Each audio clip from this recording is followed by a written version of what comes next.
Let's make lemonade. Okay. Let's go to work. That's the signal! Go! 6! It's beautiful!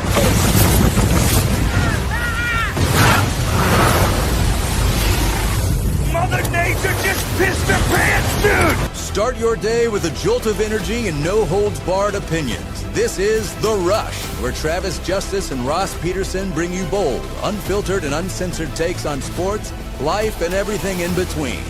Buckle up and let's go.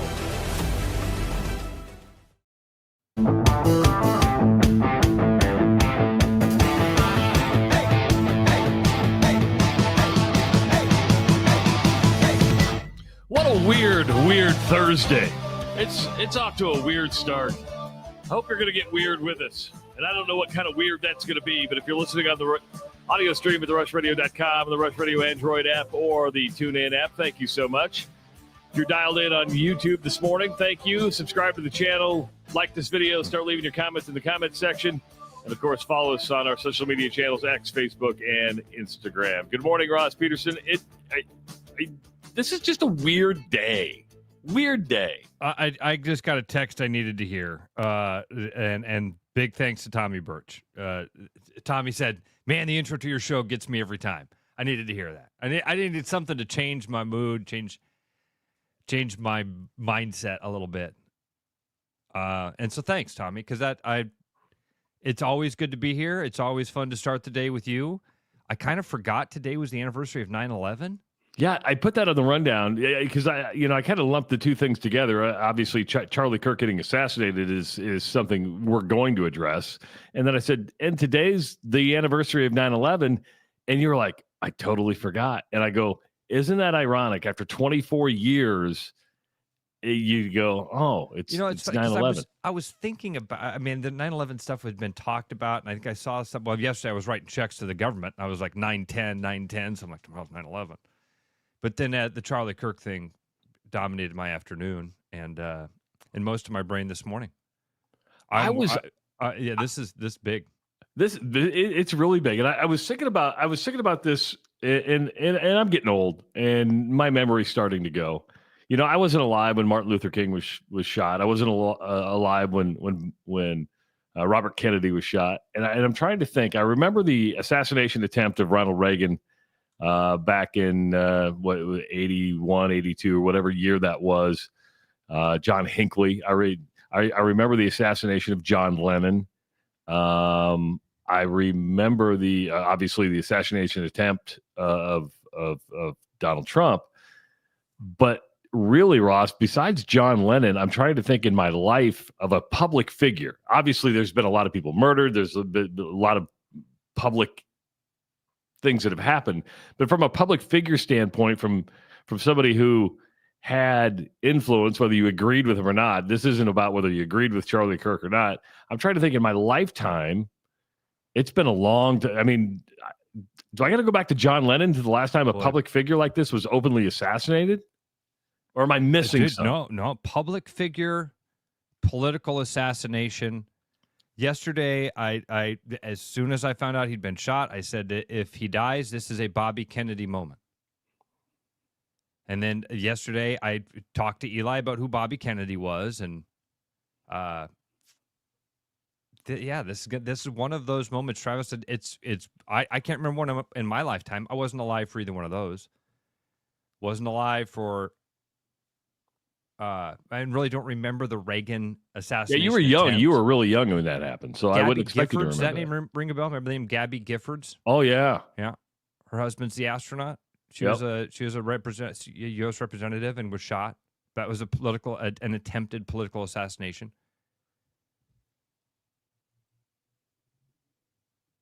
We've seen Trump get shot at, There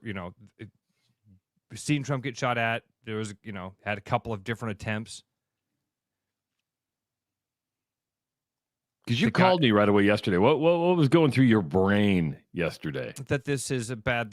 Here's what is going through my brain. Okay.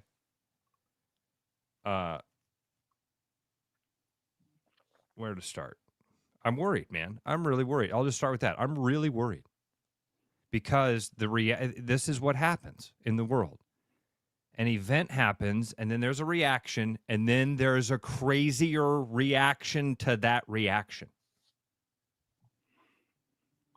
Hawkeyes play a game. Reaction is Mark Gronowski did well. Reaction after that is Mark Gronowski is the worst quarterback ever, and then the conversation's clear, gets nuts. That's a tiny little example. This is a big event. The reaction to it has already been really, really weird. Really weird. And that's what worries me, man, is what's the next reaction to this reaction going to be? We're just, I think, I don't know. We've heard this term a lot. If you're paying attention in the political world or the conspiracy theory world, but I'm going to go back. I'm going to go back a long ways because it was years ago. My dad, who was in the military, said to me, "Man, we're in the middle of some sort of psychological operation. There's some sort of psyop happening right now. We're getting divided. We're being divided." He called it, this was like 2018. He's like, "We're being divided. Something's going on." And then he said, "Here's the way this works. They get everybody pissed at each other, and then they drop something in the middle that makes everybody, it's like Dawn dish soap in the greasy pan. Something's going to happen, something big." I thought that was COVID. I thought, oh, shit, he was right. And look what COVID did. Just drew us apart further. Dude, we don't care if people die now because they have different beliefs. We don't care. Like, dude, we cheered that CEO getting killed because insurance sucks. Insurance does suck. And then a guy dies, and it's like, well, hold on, wait a minute. Who do you vote for? Before I decide if I think it's a good thing or a bad thing that a human being died, that a dad is dead, that a husband's dead, that a child is dead, because he was all those things. A young, driven guy who had been out putting his passions to play. Good. Glad he's dead because he said those things I disagreed with. On a college campus, how dare he have an open conversation about ideas on a college campus? Dude, we're brainwashed. We are brainwashed. If you're a woman who thinks that you'd rather spend a night in the woods with a bear than a man, you've been brainwashed. If you think that people disagree with you are stupid, libtards, Republicans, you've been brainwashed. If you don't realize that the people around you that have different opinions are just seeing the world differently than you are, that they've had different experiences than you have had. They see the blue dress when you see the gold dress. They hear Yanni when you hear Laurel. And instead of you being able to acknowledge that and go, wow, that's interesting. That's how you feel about this topic? Man, that's weird to me. But I'm interested to know how you got there. Instead, a person takes a gun, shoots that person in the neck, and we go, that's the just thing to do. Glad that happened. Whew. God forbid we have a conversation about ideas that we don't like. Or some guy says he's a Christian? How dare he profess his Christian faith to people and tell other people this could help you? That guy needs to be shut down. We're broken, dude. We're brainwashed. And it's that was sad. Yesterday when it happened, I thought, oh, this is a Bobby Kennedy moment. This is going to cause a bad reaction. And then it's going to cause a really, really, really crazy reaction to that reaction. And then the ping pong game starts that I've talked about.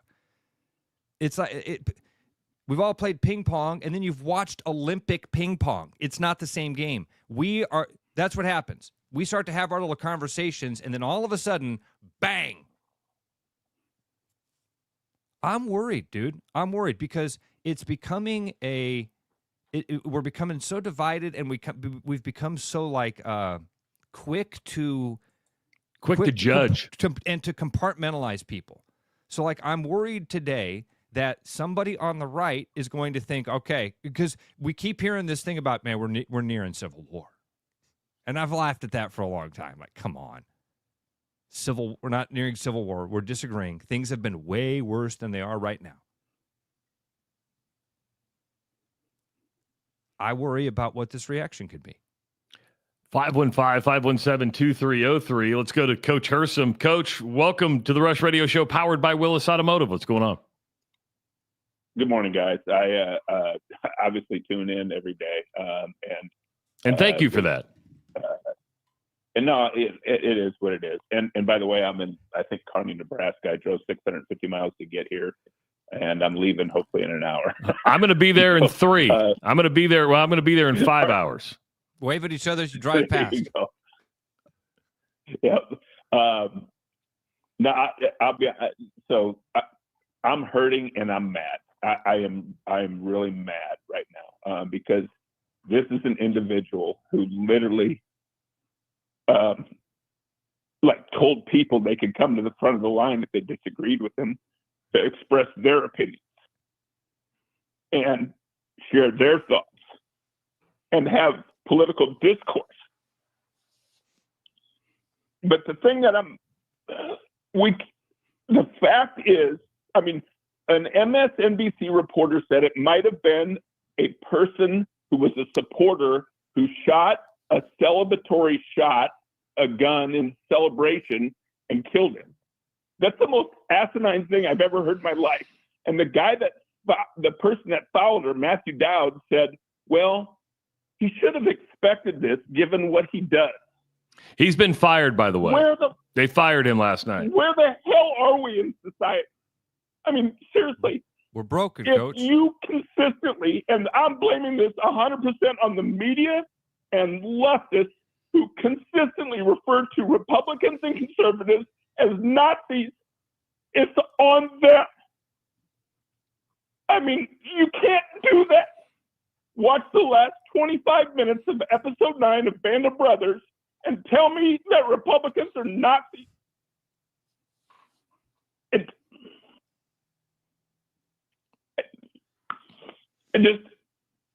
I'm sad right now. Frustrated. Coach, thanks for, you're being extremely vulnerable right now, and it's an emotional, and I'm sorry you have to sit in a car for a lot of miles today because windshield time is probably not going to be a good thing. No, today. it will be. It will be for him. You'll be able to consume a lot of content today, Coach. This will be a good thing. Listen, you know what? Hey, Charlie. Good for me. Yeah, and Coach, I listen to Charlie's podcast every day. Did you by chance listen to yesterday's podcast? I did not. Prophetic. Go listen to yesterday's podcast, okay? It'll make you feel better, I promise. Okay. Thank you. Thanks, Coach. Appreciate it. Yep. I'm so glad Coach did that. That's how raw people are feeling right now. That's how raw. That's the level of emotion. We've talked to that guy 100 times, Trav. And I've never heard emotion like that out of Coach. And we've met Coach several times. He's called the show several times. Never heard that kind of emotion out of Coach. That's where people are on this. That's why I called you yesterday, and I'm like, this is a Bobby Kennedy moment. I don't know what the response is going to be to this, but there's going to be one, and it might mean more innocent. This is an innocent guy. He had opinions you might not have liked.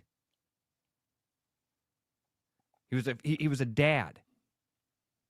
2 young kids. What was his crime?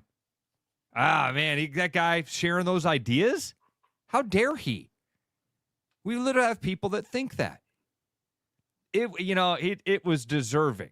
I mean, if you think of it, he went to college campuses and said women shouldn't be called men.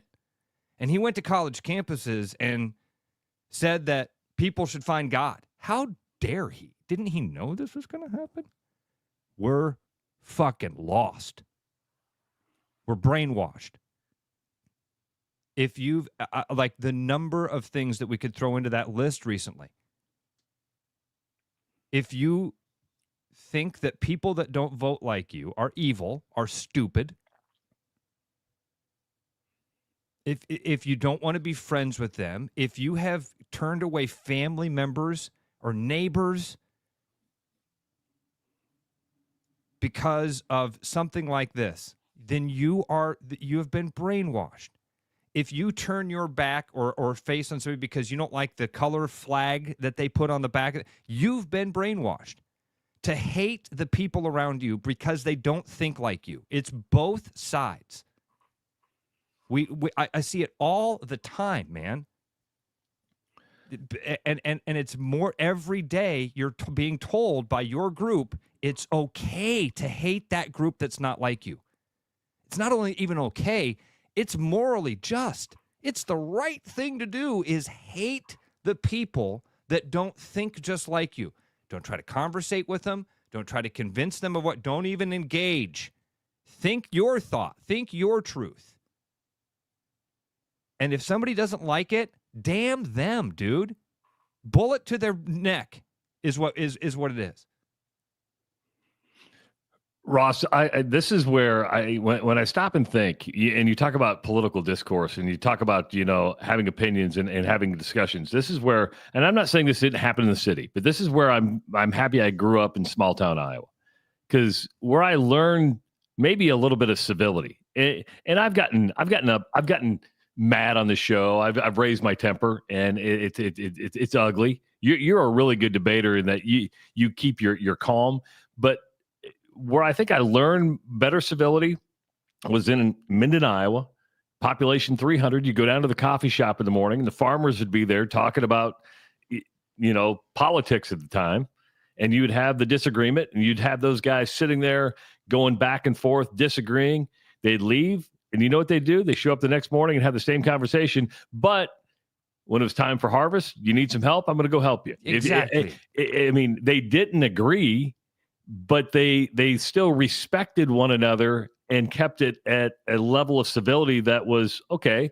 They probably went home and go, Charlie, he's crazy, but you know what? He needs some help. I'm going to go help him in his field. I'm going to go help him with his cows. I'm going to go help him with his pigs, because that was the thing to do. You disagreed, and I got to see that on a regular basis growing up in a small town, and that's always had an influence on me, because you sit there and go, oh.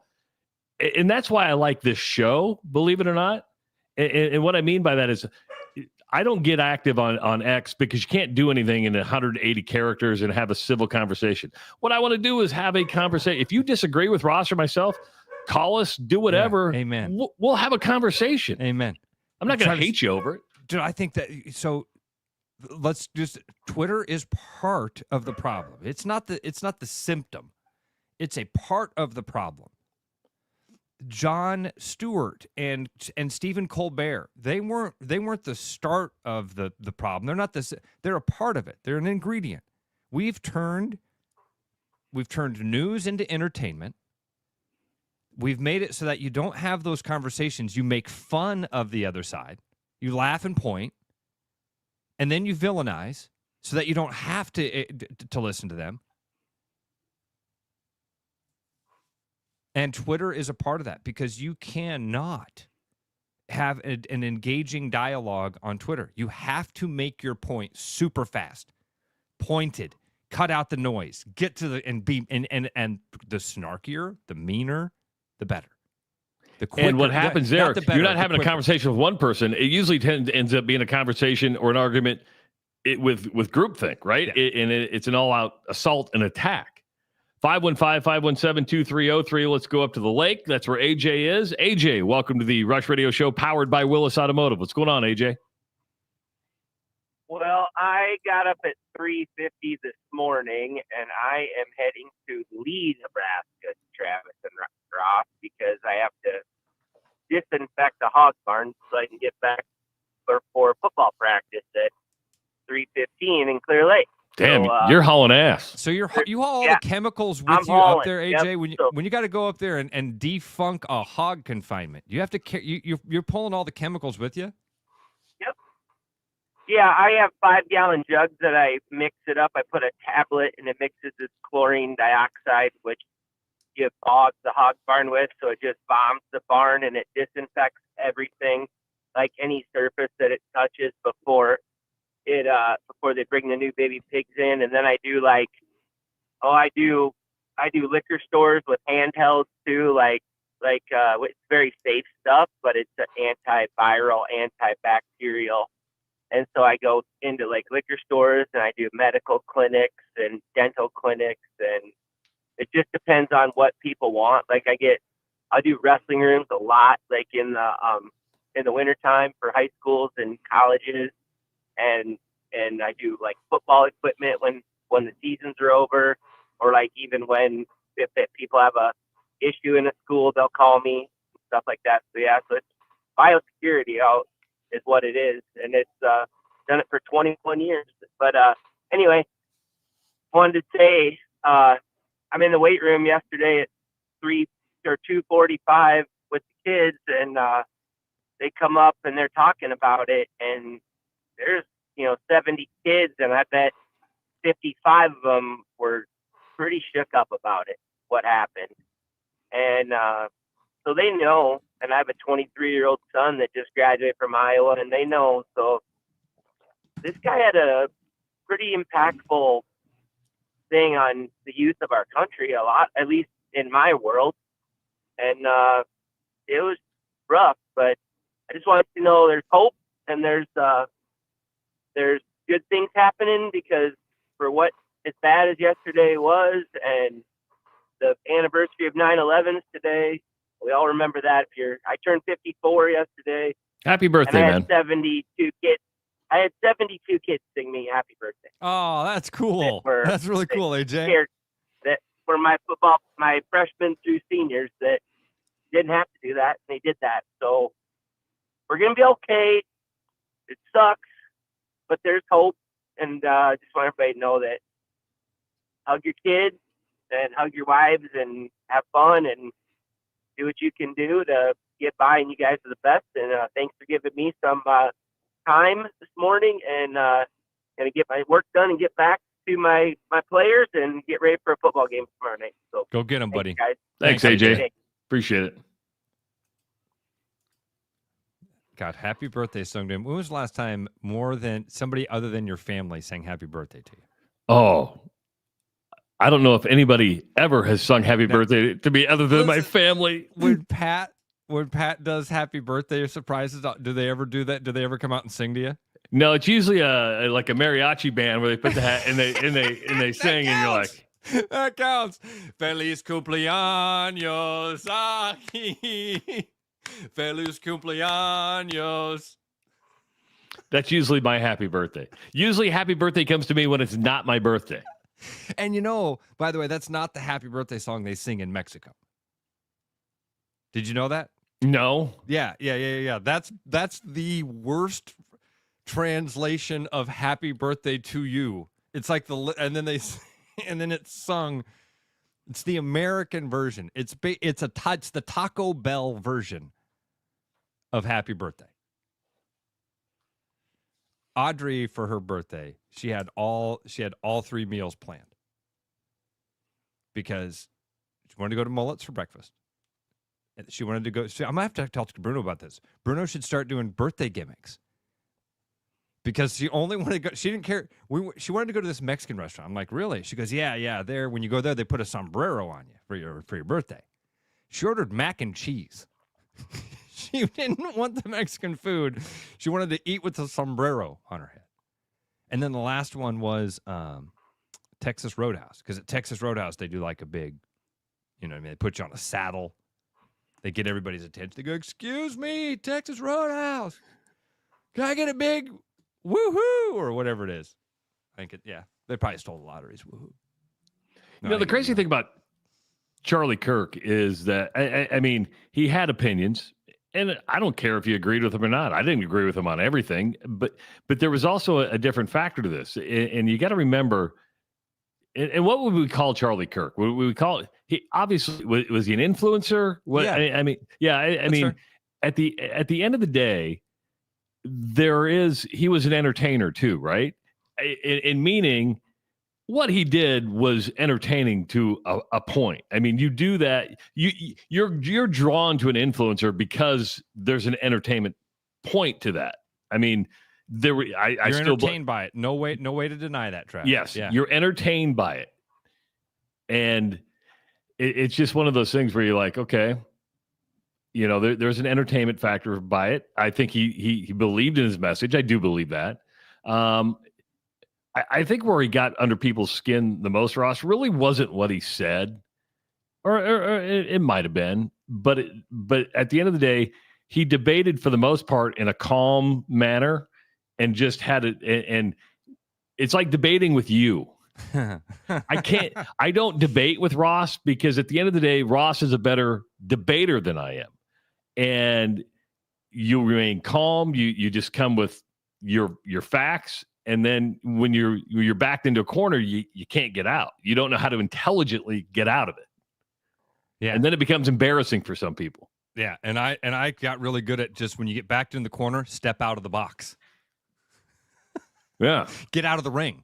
If you think you're going to lose the fight, get out of the ring. Go fight a different fight. Oh, you might be right about this, but you know where I'm right? Sun rises in the east, doesn't it, everybody? Doesn't the sun rise in the east? Thank you. Look at that. Everybody agrees with me. Mm-hmm. Coming up at 7 o'clock, Todd Stepsis, head coach of the Northern Iowa Panthers, is going to be joining us. They're at home, the Dome, Sweet Dome this week as they take on Eastern Washington. Bruno is going to be stepping in with us at 7:30.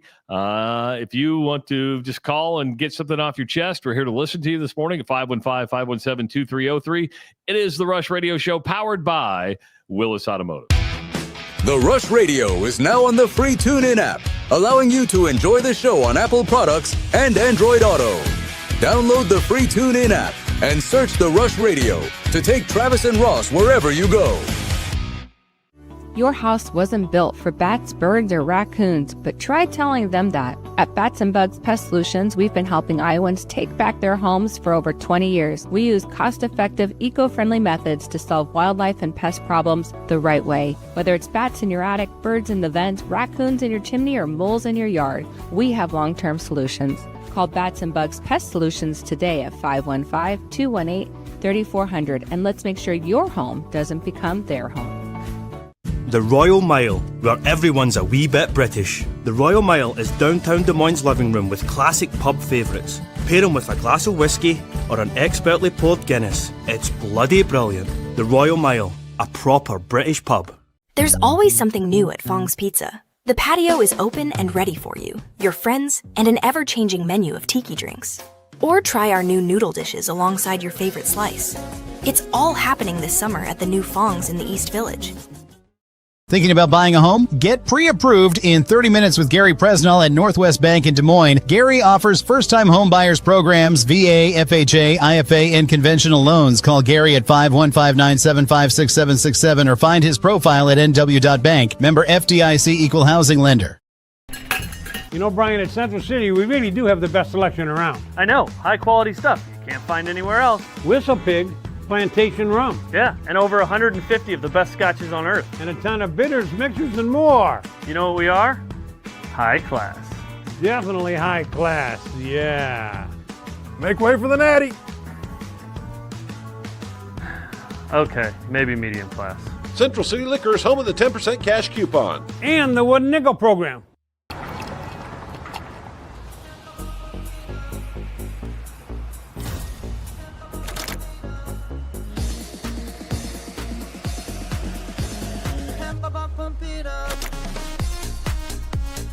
A fuel choice that even rivals can agree on?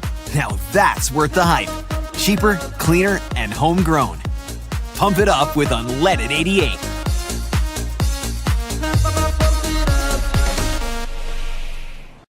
After Hawkeye football games this fall, Travis and Ross are right where they belong, with you taking your calls and giving unfiltered feedback. Right after Hawkeye football games, it's the Black and Gold Rush on the RushRadio.com, the TuneIn app, and on YouTube. The end of summer means back-to-school shopping, new clothes, and school supplies. It also means the start of fall with all the incoming rain, rough roads, and eventual snow. For the month of September, we are offering a buy 3, get 1 for $1 on select tires, $10 off all wiper blades, and $25 off installs of new batteries. Tackle the seasons without hurting your pocketbook. Give us a call or schedule online at willisinfinity.com. There's a new spin on casual dining near Drake University. Lucky Horse Beer and Burgers. Craveable faves, flatbreads, delicious burgers, frozen cocktails, and a crazy cool vibe. Get to Lucky Horse Beer and Burgers today.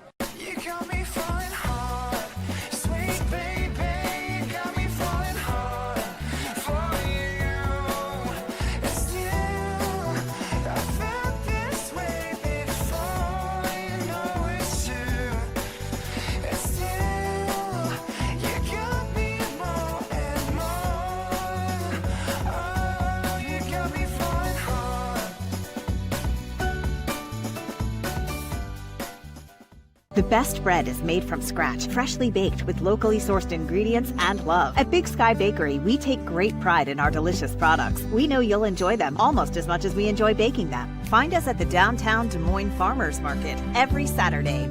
Back like a rash you thought was gone. Travis and Ross aren't contagious, but they are addictive. It's the Rush Radio Show, powered by Willis Automotive.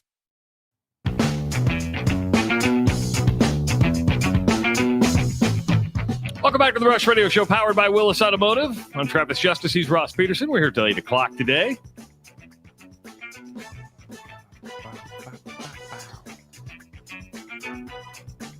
Don't forget to pump it up with Unleaded 88. It's grown by corn farmers right here in the state of Iowa. So pump it up with Unleaded 88. Go to iowacorn.org for more information. I know we bring it up every year, but you just happen to kind of forget that it was 9/11. Do you remember? I mean, that's 24 years ago. As I sat down this morning, I'm like, Owen was 2. He's 26 now. Mary wasn't even born yet.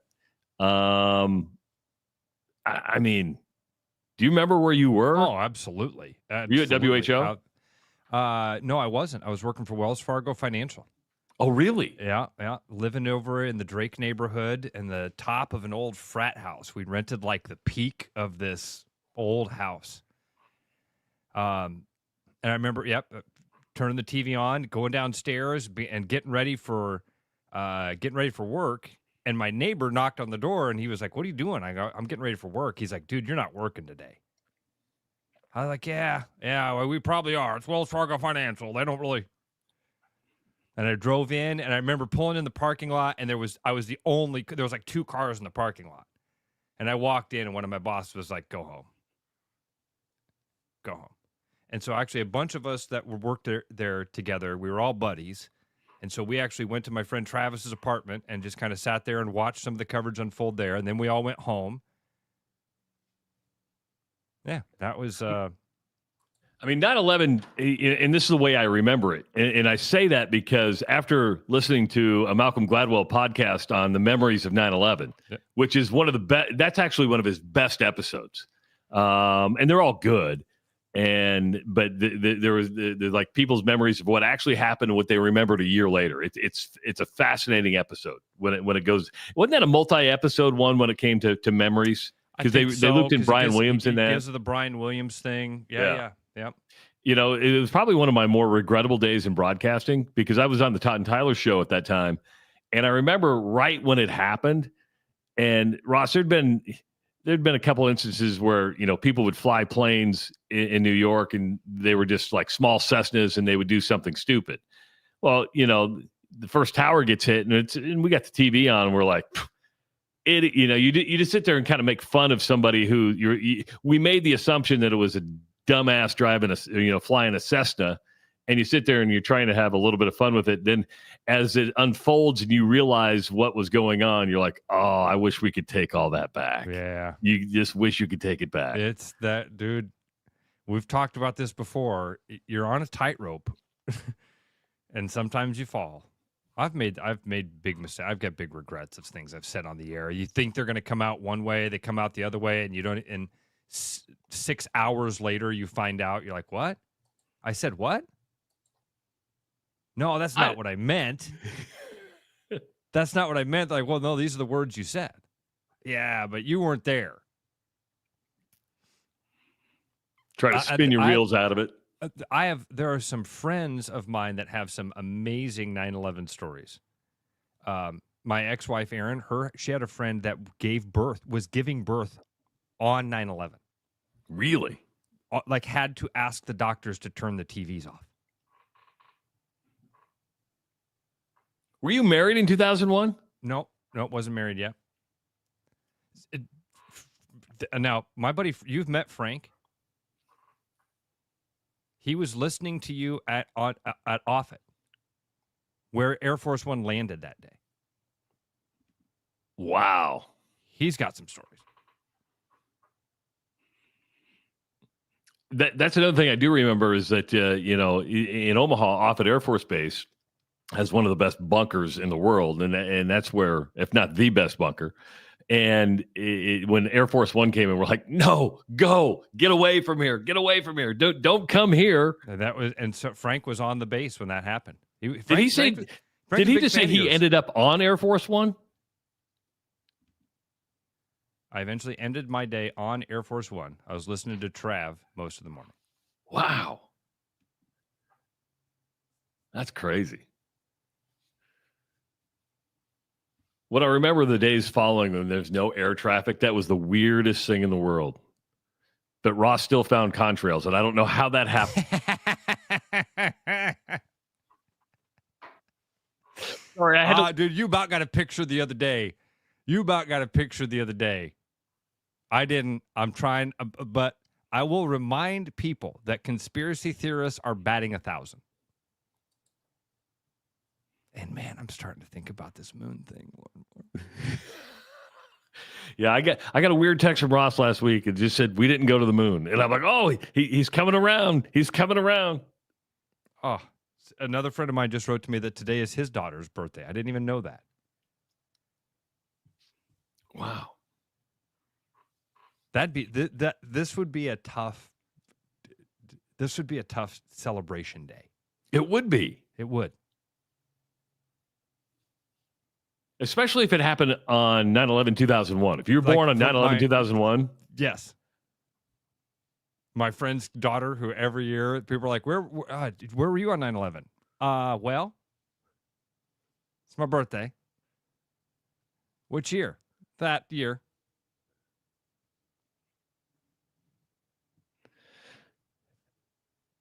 This is normally we wouldn't talk about the A's beating the Red Sox in a random baseball game in Major League Baseball. This is the strangest veer in the history of broadcasting.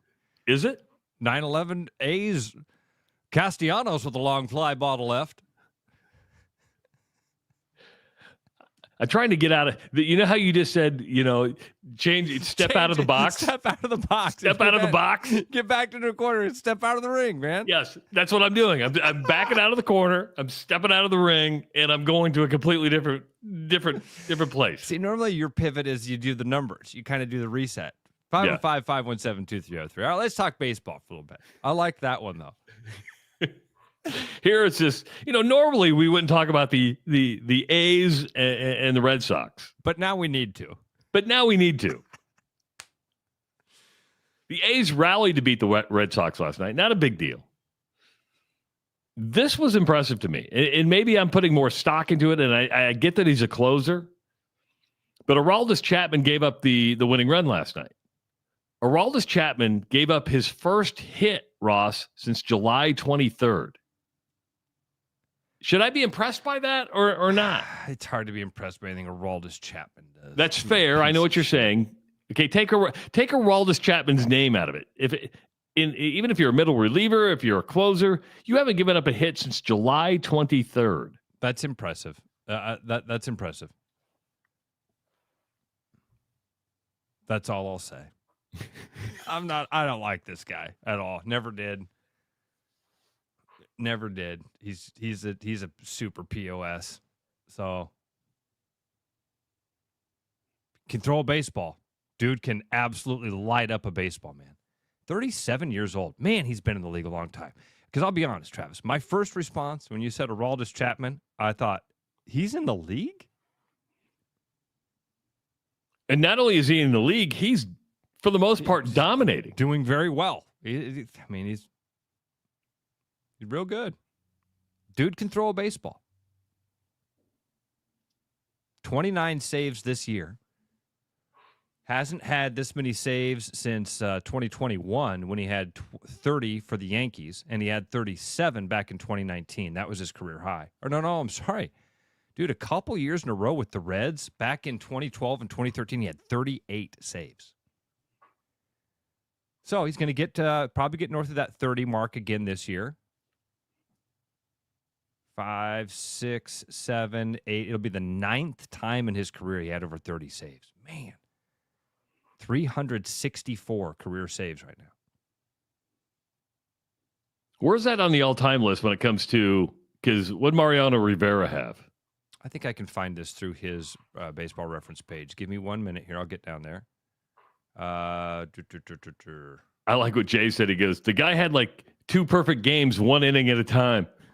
He's insane. He is 13th all-time in saves. He is 3rd of active pitchers. Now that kind of surprises me. I didn't know Kenley Jansen and Craig Kimbrell still listed as active. Craig Kimbrell still in the league? It's listed as active on Baseball Reference. I didn't know Aroldis Chapman was still out there dealing to dudes.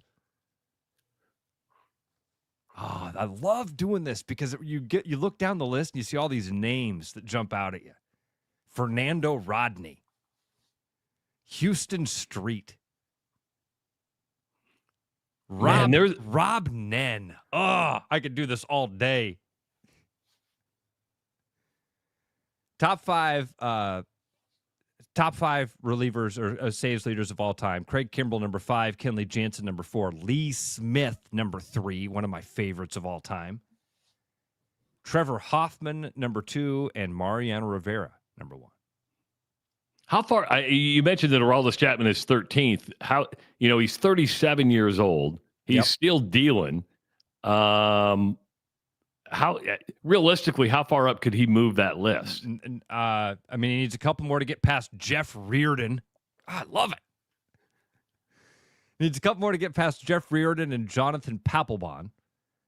He would need another 13 saves, so he'd have to get into next season to reach the area of Joe Nathan at 377. And then sitting right now 26 saves ahead of him is Dennis Eckersley with 390. That's probably the most realistic as far up as he could go, I would think. What Rivera end up with? 652. Holy crap.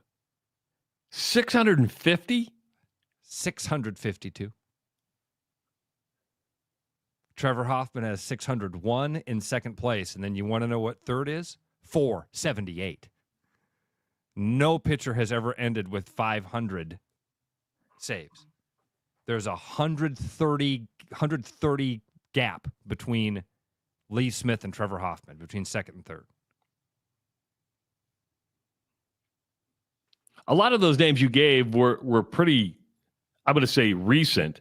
When did the advent of the closer come in?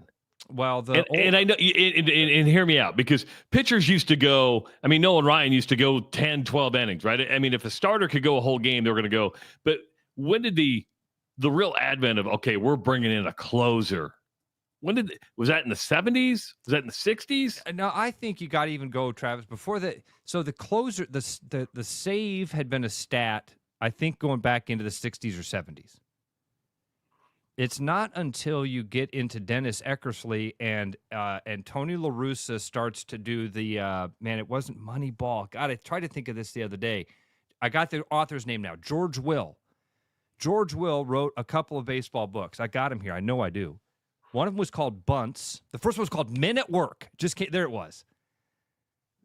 Men at Work was a baseball book about that dove in the 80s, that dove into the science of baseball.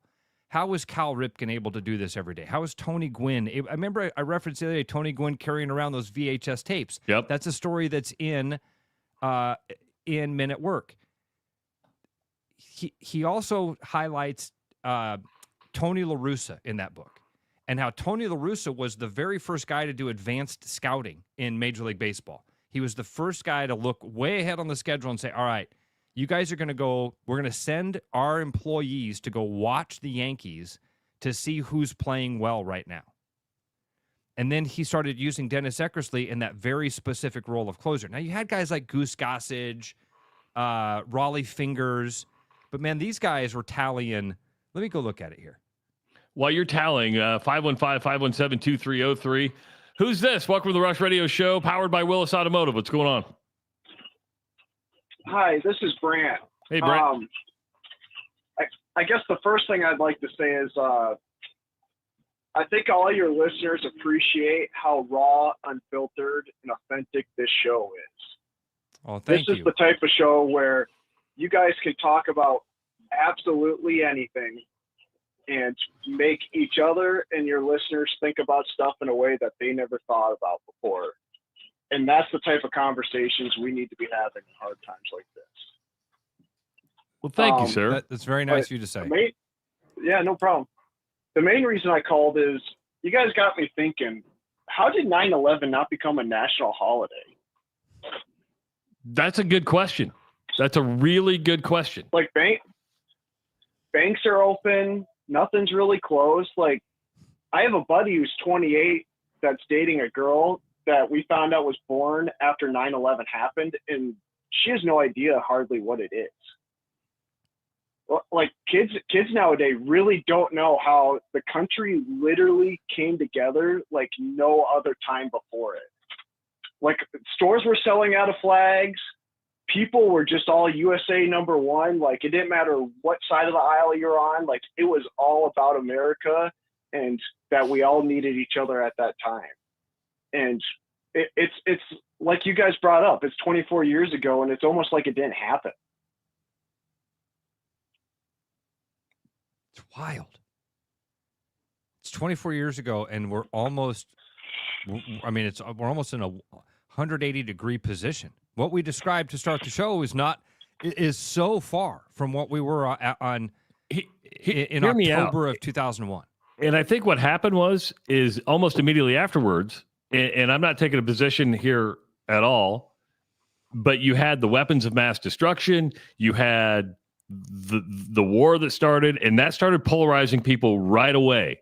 And so it went from unity to polarization. And then social media really kicked off kind of in those years following. And that's where divisiveness started. And it just became a polarizing event. Wow, Travis. Yeah. Yeah. Social media might be the worst thing. And it's the worst and it's the best thing for all of us. But it brings us together, but it tears us apart more than anything else. We didn't have social media on 9/11. No. And we went through this cycle. We went through this cycle of, man, I never thought about it like this, Travis, because Charlie Kirk, the conversation around this is think like us or else. Well, man, back in 2001, it was the same thing. Support the war. If you went, I don't know. You're either against us or you're with us. Think like us or else. I mean, it's harder for me to describe stuff like you guys because I was in second grade when it happened. Wow. So I remember it, but I probably don't remember the exact details like you guys, like how Travis was at work and everything. But I do remember like just how different things felt during that time. But you don't get much younger than me. I'm 32 years old. There's people that you only get a couple of years younger than me and they don't remember where they were or anything like that. And I'm sorry, what was I didn't write down your name. Brant. All right. So Brant, this is, first of all, I want to ask you something and then I want to challenge you to do something. All right.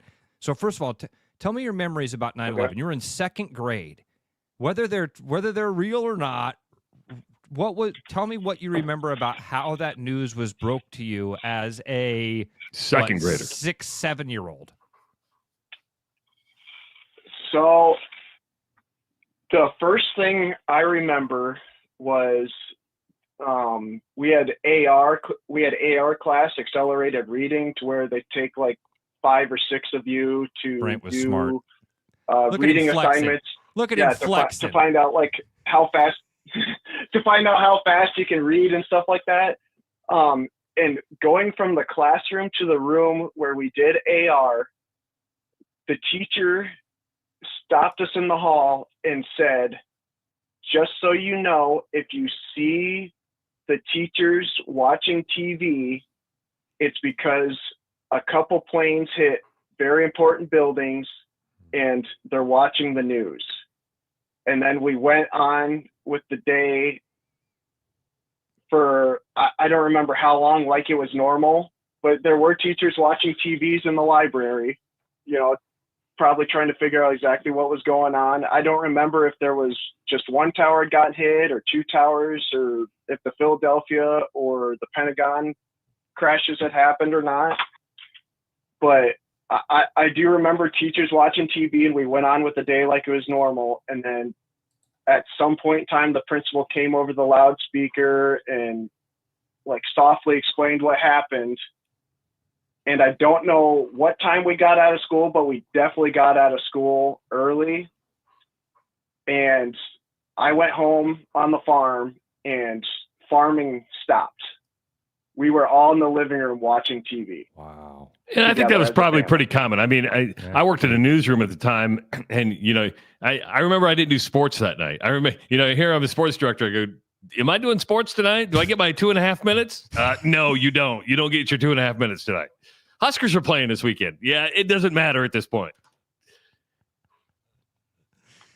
I can only imagine Travis's segue. So, Brant, here's my challenge for you, Brant. I want you to reach out. If you still know any of your friends from elementary school, ask them how they remember. Ask them how they remember that day. Don't let them do it. So, just say, "Hey, I'm running an experiment here. I'm just curious how our memories change. Because none of you remember it correctly. I'll warn you that. You're going to get, if you talk to 5 people, you're going to get 5 different stories. One of them's going to be like, "Dude, don't you remember the principal came in?" You're like, "No, it was over the loudspeaker." And the other guy's like, "Dude, we didn't have a loudspeaker." It'll be wild. Principal came out with a megaphone. That was our loudspeaker. Yeah. Don't you remember the lady just running around? "There's a tragedy." Like, what? I don't remember the lady. Yeah. She was wearing a bear costume. I like your memory, though, in the fact that you were in 2nd grade and the teacher just said, "Hey, 2 planes hit a couple of famous buildings. So if you see people watching television," because that's too deep to try to explain to a 2nd grader what the hell's going on, right? So I like that memory that you have. Brant, thanks for the phone call, man. Appreciate it. Yeah, no problem. Have a good one, guys. Thanks, buddy. You too, buddy. Trav, I also really want to, I had fun for a second, my brain imagining what your segue would have been on 9/11. Yes, that's right. Definitely a tragedy in New York. But let's talk about some sports tragedies. A missed putt ends the... Well, in 2001, I'm trying to think. Yes, no slowing down for the Huskers this week. Indeed, Karen, it is a big loss for our country, but a big addition to the Nebraska football team as a recruiting win for Tom Osborne. Yeah, he was not the coach at the time. That would have been Frank Solich. I believe they postponed a game, and they made it up. I think they played Rice. If I'm not, they took the week off, and then they played a Thursday night against Rice or something like that. If my memory serves me correct. Yes, Bill, there will be a lot of changes in our country, and in the sports world, a lot of Husker fans wishing for change at the head of the Husker football team. Frank Solich is having his own national nightmare. Would you have done something like that? Probably, no. Hope not. I wish you would have. You know how famous you'd be? Yeah, I probably would have been done broadcasting at that point. Probably would have been done. Wow, Kevin Lang. My ex-wife was on a plane that morning. He says, imagine trying to explain that to a 6-year-old. Ooh, damn. So, Kurt, is this true? I don't remember. Yes. Yes. And Iowa and I were, sorry, they hit these pop up so fast. Iowa State was postponed, and they actually ended up playing the game in November. And I remember thinking, like, oh, this is more fun. Do it this way every year. It means more. I tell you, that's what I do like about sports is that it can be a unifier. Remember that first Yankees game after 9? I mean, there is just something about sports that lifts you up. I have the ticket downstairs. I was at the first Yankees game after 9/11. It happened at Comiskey Park. It was incredible. Did you go? We were there. I was literally there at Comiskey in Chicago. My best friend Scott, my great buddy Josh Alton, the three of us had bought those tickets early in the year. Have said, you know. We walked in. They gave everybody that walked in a little American flag. Okay, everybody. There's like, 55,000 people at the game that night. Because remember, they shut down everything. They shut down Major League Baseball for a week. This was I think it was September 18th was the first game. And we're poor kids. We didn't have money. We bought tickets like in the, 79th row or whatever it was.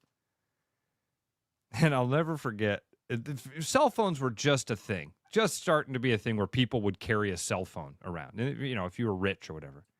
And I'll never forget, we're there among 70,000 people. Everybody is waving their American flag, and this lady in front of us calls her friend. And she's like, hey, I'm at the Sox game. Are you watching it on TV? Okay, look for me. I'm the one waving the American flag. So now I do that. Like whenever if I'm going to an Iowa game, I'll tell my dad, hey, you going to watch the game? Yeah, I'll go. Look for me. I'll be the one cheering for the Hawks. You'll see me. I'll be the one wearing Hawk colors cheering. She would have been better off saying, hey, look for me. I'm the one with the big brick phone next to my head. She would have. Absolutely. I'm one of the 4 people here with a cell phone. No, she identified herself. You'll see me. I'm waving the flag. I guess her friend saw her that night. Her friend was like, I saw you. You were all over that stadium. You were moving. You're like Flash. You were moving. I mean, you had great seats. And then there was almost a fight in the crowd. All right. There's like 2, you know what I mean? 2 beefheads start yelling at each other and sheep arming each other and barrel chesting each other. And a dude in a military uniform comes walking down the stairs to break up the fight. And the 2 guys saw him and they're like, oh, I'm not exaggerating. And the section started chanting USA.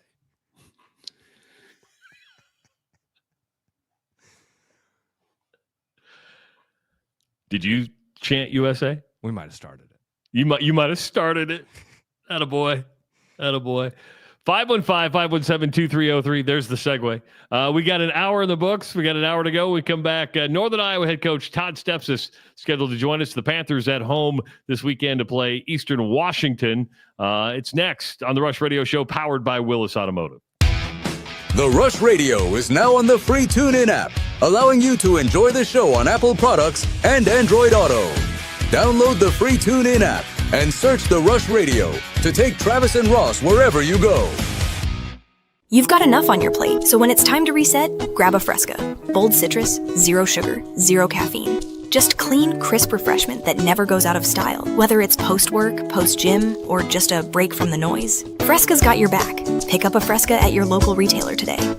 Your house wasn't built for bats, birds, or raccoons, but try telling them that. At Bats and Bugs Pest Solutions, we've been helping Iowans take back their homes for over 20 years. We use cost-effective, eco-friendly methods to solve wildlife and pest problems the right way. Whether it's bats in your attic, birds in the vent, raccoons in your chimney, or moles in your yard, we have long-term solutions.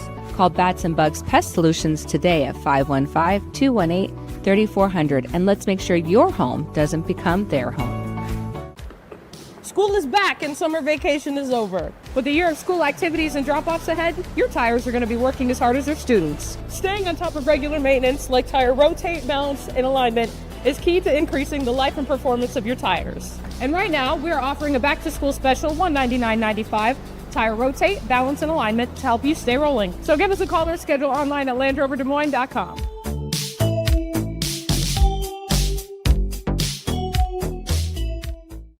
After Hawkeye football games this fall, Travis and Ross are right where they belong, with you taking your calls and giving unfiltered feedback. Right after Hawkeye football games, it's the Black and Gold Rush on the rushradio.com, the TuneIn app, and on YouTube.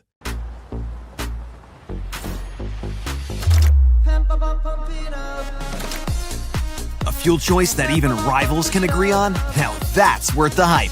Pump it up with Unleaded 88.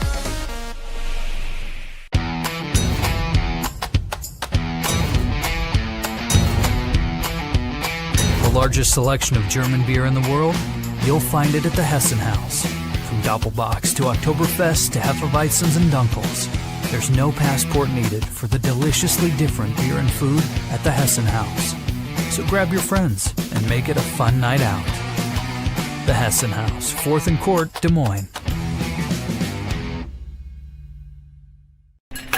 You know, Brian, at Central City, we really do have the best selection around. I know, high quality stuff you can't find anywhere else. Whistle Pig Plantation Rum. Yeah, and over 150 of the best scotches on earth. And a ton of bitters, mixers, and more. You know what we are?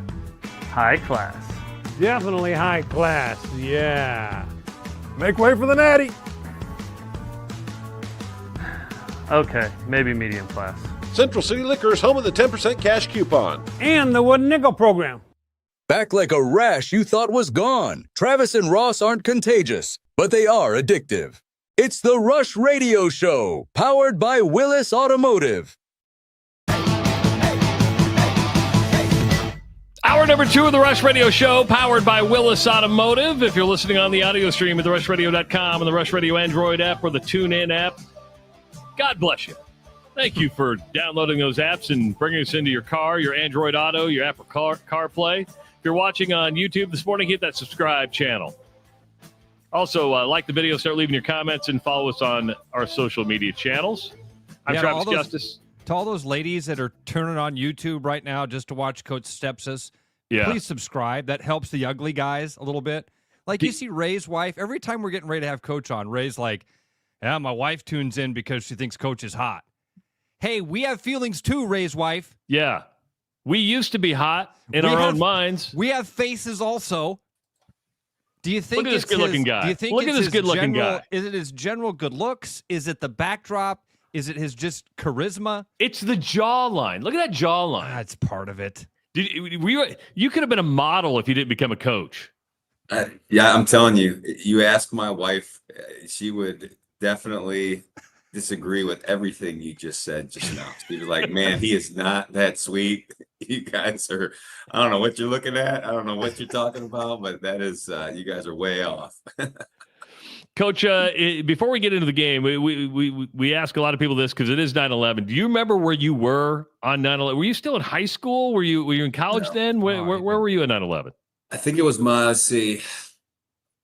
first ever full-time coaching job. You know, so I was a grad assistant for 2 years, and then my first ever coaching job was at Capital University, a Division III school, Columbus, Ohio. We're actually getting, we're practicing that day. And so all of a sudden we turn on the TV, and I remember it was like the old school TV, like with the tube. Yeah. It was like on a thing on the wall, and we're all watching it, and just, we couldn't believe any of it that we were seeing. And that was, I remember it like it was yesterday, and it was real vivid for sure. So now you piqued my interest. You started at Capital University. By the way, never heard of Capital University. I didn't know that either. I'll take it. It's a private school, but how many places, and I could look at your Wikipedia page, but coaching is a jump around job. How many different places have you lived and coached? Actually, I've been really fortunate. And part of that, so I was recruited to Ashland University, which is, again, a small school in Ohio. It's about halfway in between Cleveland and Columbus, which is actually where I grew up. And the guy that recruited me there had been the head coach for 35 years.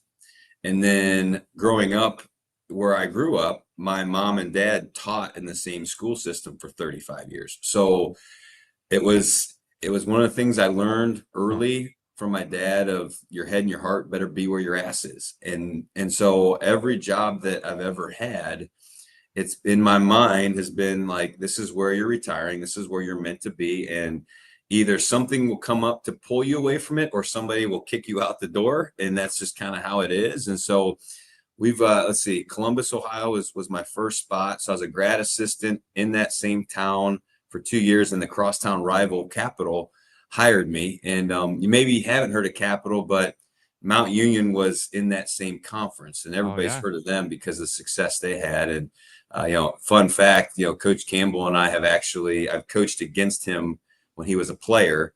And then again, we had some really good teams at Capital in 05 and 06 and 07. And I think he was the offensive coordinator for Mount Union in those times. And so that's when he and I started crossing paths and getting to know one another. But then moved from Columbus to Saginaw, Michigan. So that's a Division II, Saginaw Valley State. Division II school, was there for 6 years. And then got hired at Drake in 2014, and so it was in Des Moines for 11 years, and then this is my next stop. So I've been very lucky. Really 4 different spots is all. Yeah, I would say in the coaching ranks that you're not you're one of those guys who's probably more fortunate, because you hear guys just 11, 12, 13 different spots. And I'm sure you mentioned your wife earlier. I'm sure she appreciates not moving around as much as some of these other guys. Oh yeah. We kind of went through it this year, so we lived apart from December until the middle of July. Now Des Moines is only 2 hours from here, so it wasn't a big deal. I could get back and forth quite a bit, but that process was not fun. I think she still has a little bit of trauma from it. All the logistics, all the moving parts, moving schools, finding sports teams for the girls, basically finding a new family, a new community. They've really embraced us up here, which is awesome. I think, part of it though, when you look at some coaches, man, they're 12, 13, part of that is self-inflicted. There are quite a few guys in our profession, and I'm not saying this is wrong. It's just personal preference where, they see their job as kind of a career where it's like, okay, I'm doing this, which is going to get me to this, which is going to get me to this, which is going to get me to this. And I don't know, that's the guys on our staff and how we're wired here. It's not like that. And it's like, hey, this is where we're meant to be. This is our calling. We want to develop young people. We want to make an impact, and we're going to do it here until somebody tells us that we're not. And we'll have guys, opportunities, but it's, we have a group that they're not constantly looking over their shoulder as far as, okay, what's out there, and it does feel a little bit like that's kind of how college athletics is, to be honest. All right. So Travis, just to fact check it, because Wikipedia is the fact checker. I did pull up his Wikipedia page. Is Otterbein? That was the crosstown rival school that you were at for? Okay. Because it's got you 1999 as an assistant at Otterbein, and then the 2000 to 2008 at Capital. But just assistant there. So Otterbein. What was the mascot of the Otterbein Beavers? So they were the Cardinals. The Otterbein Cardinals. I know, but it was weird. You thought the Otters, the Otterbein Otters. I don't know, something like that. But they were the Cardinals, and then Capital was the Crusaders. And unfortunately, I think they are no longer the Crusaders, which just blows my mind. And we could go down a huge rabbit hole, but I'm like, okay. You piqued my interest, though, because you are a mentor. You're a mentor to young men on your team. You're a mentor to your assistant coaches. You mentioned that you've got a staff that's, you're there till they tell you. But do you notice anybody on your staff, or do you pay attention and go, God, you got head coaching material? Do you pull them aside and say, hey, I think you have what it takes to be a head coach, and if there's anything I want you here, you help me, but I think you have that trait, and anything I can do, and if you have questions, do you sit down and say, hey, this is how I do it? Are you mentoring your coaches to be head coaches if you've noticed that capability? Oh yeah. There's definitely a few on our staff that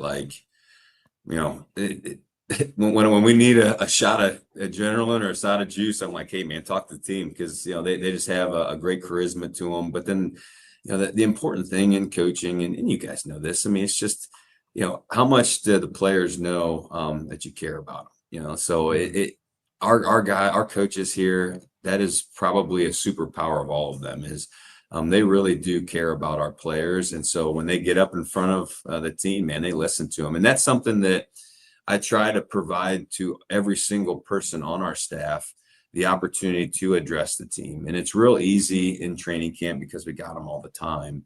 But even in the off season, even in the wintertime, spring ball, like, everybody, I schedule it out. Like, this is your day to talk to the team. This is the theme that I want you to hit.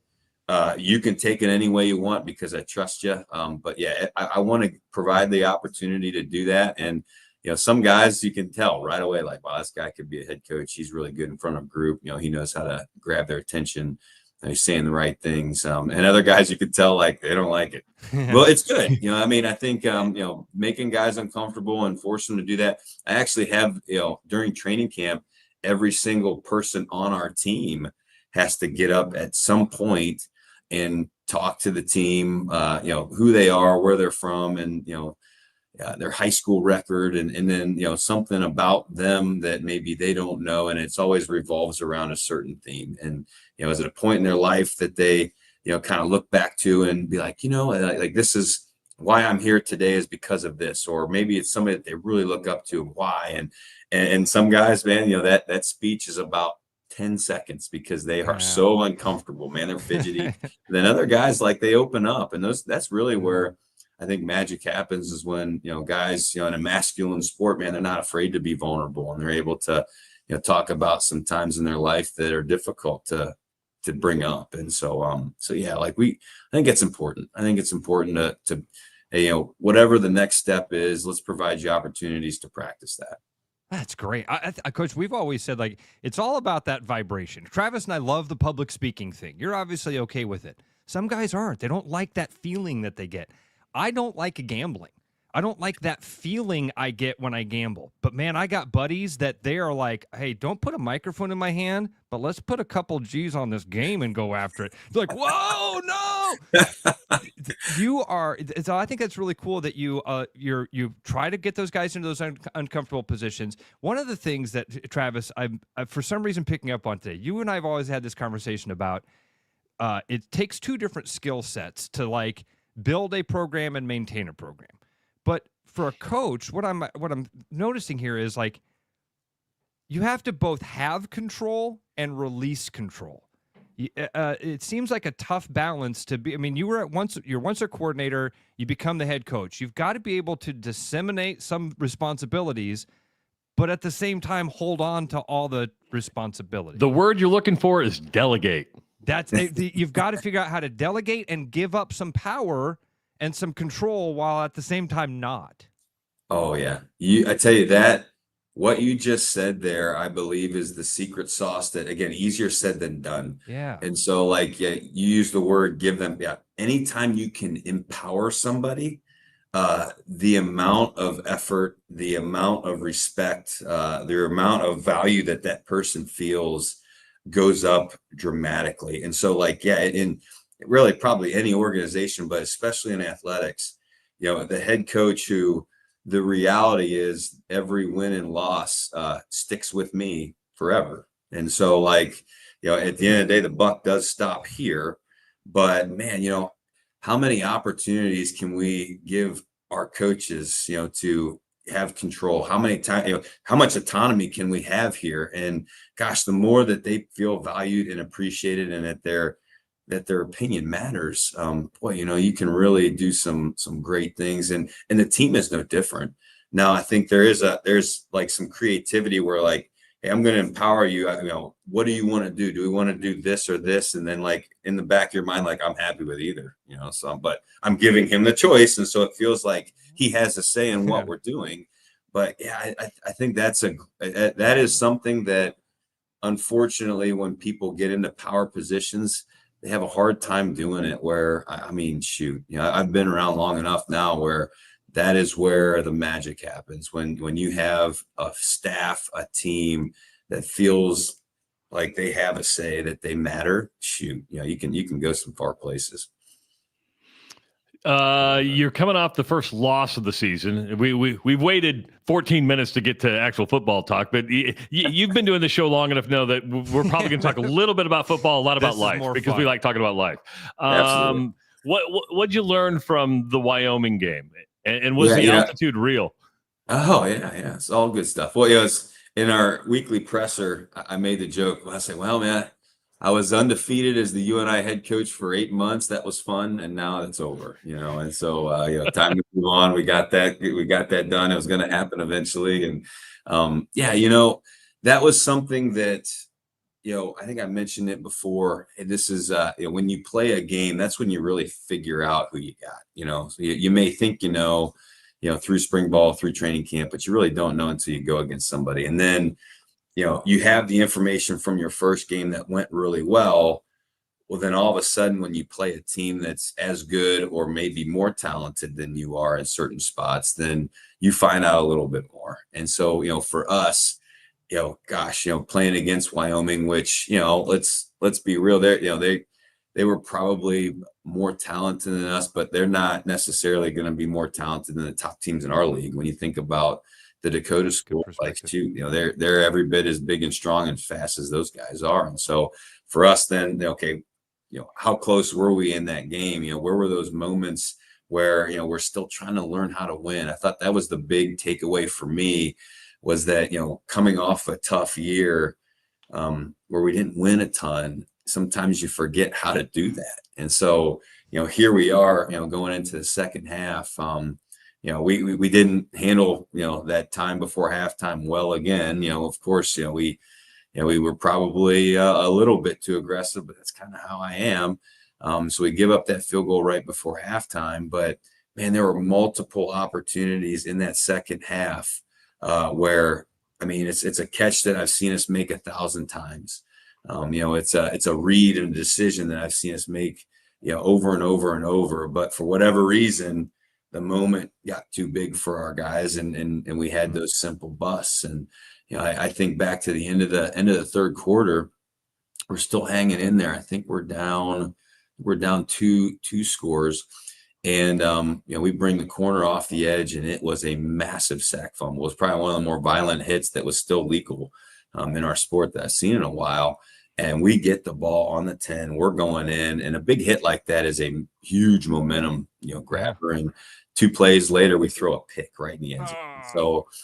So it's just kind of, you're like, it just those moments where, teams that know how to win, like, they make those plays. And so I thought that was something I learned. It's like, man, we're still learning how to win. And so that's in between the years. That's coaching, so that's something that, I told the team after the game, hey, this, while the outcome is terrible and we all feel bad about it, the reality is we all got to look in the mirror. We got to take some ownership. It starts with me. So, like, how can I prepare you for those moments better?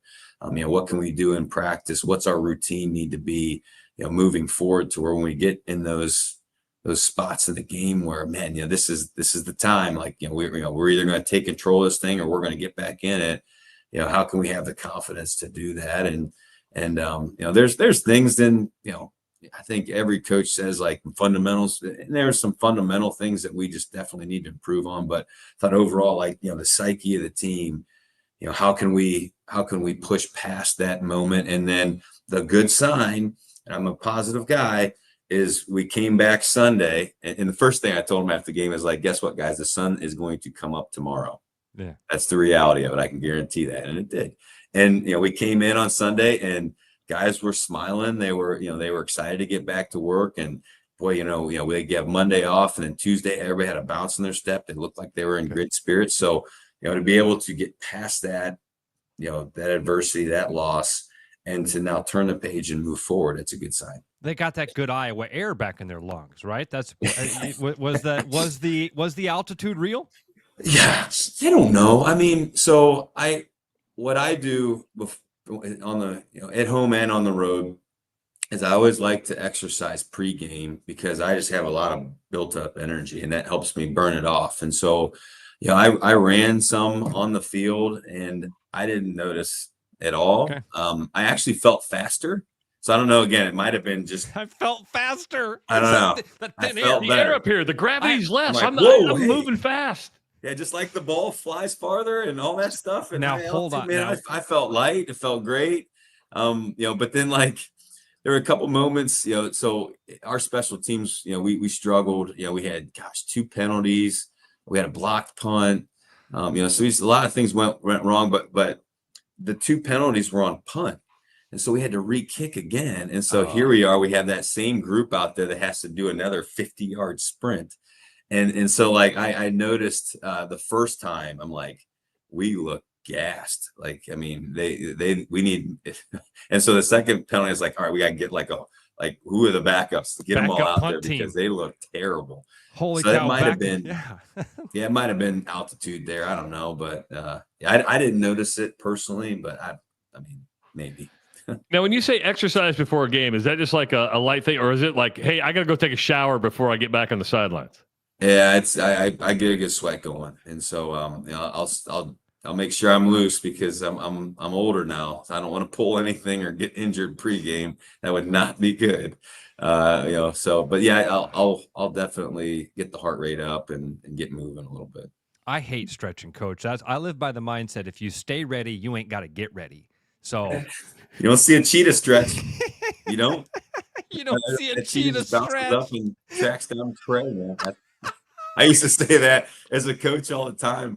You know, like we're warming up. It's like, what are we gonna warm up for, man? You never see a cheetah stretch. You know, so yeah. Eastern Trav, you got one? No, go. You go ahead. I don't know much about this team. I do know they've got their quarterback is also their leading rusher, a bit of a dual threat. Is that makes this a different preparation? Do you have to do different things with the scout team? Or do you just focus on you?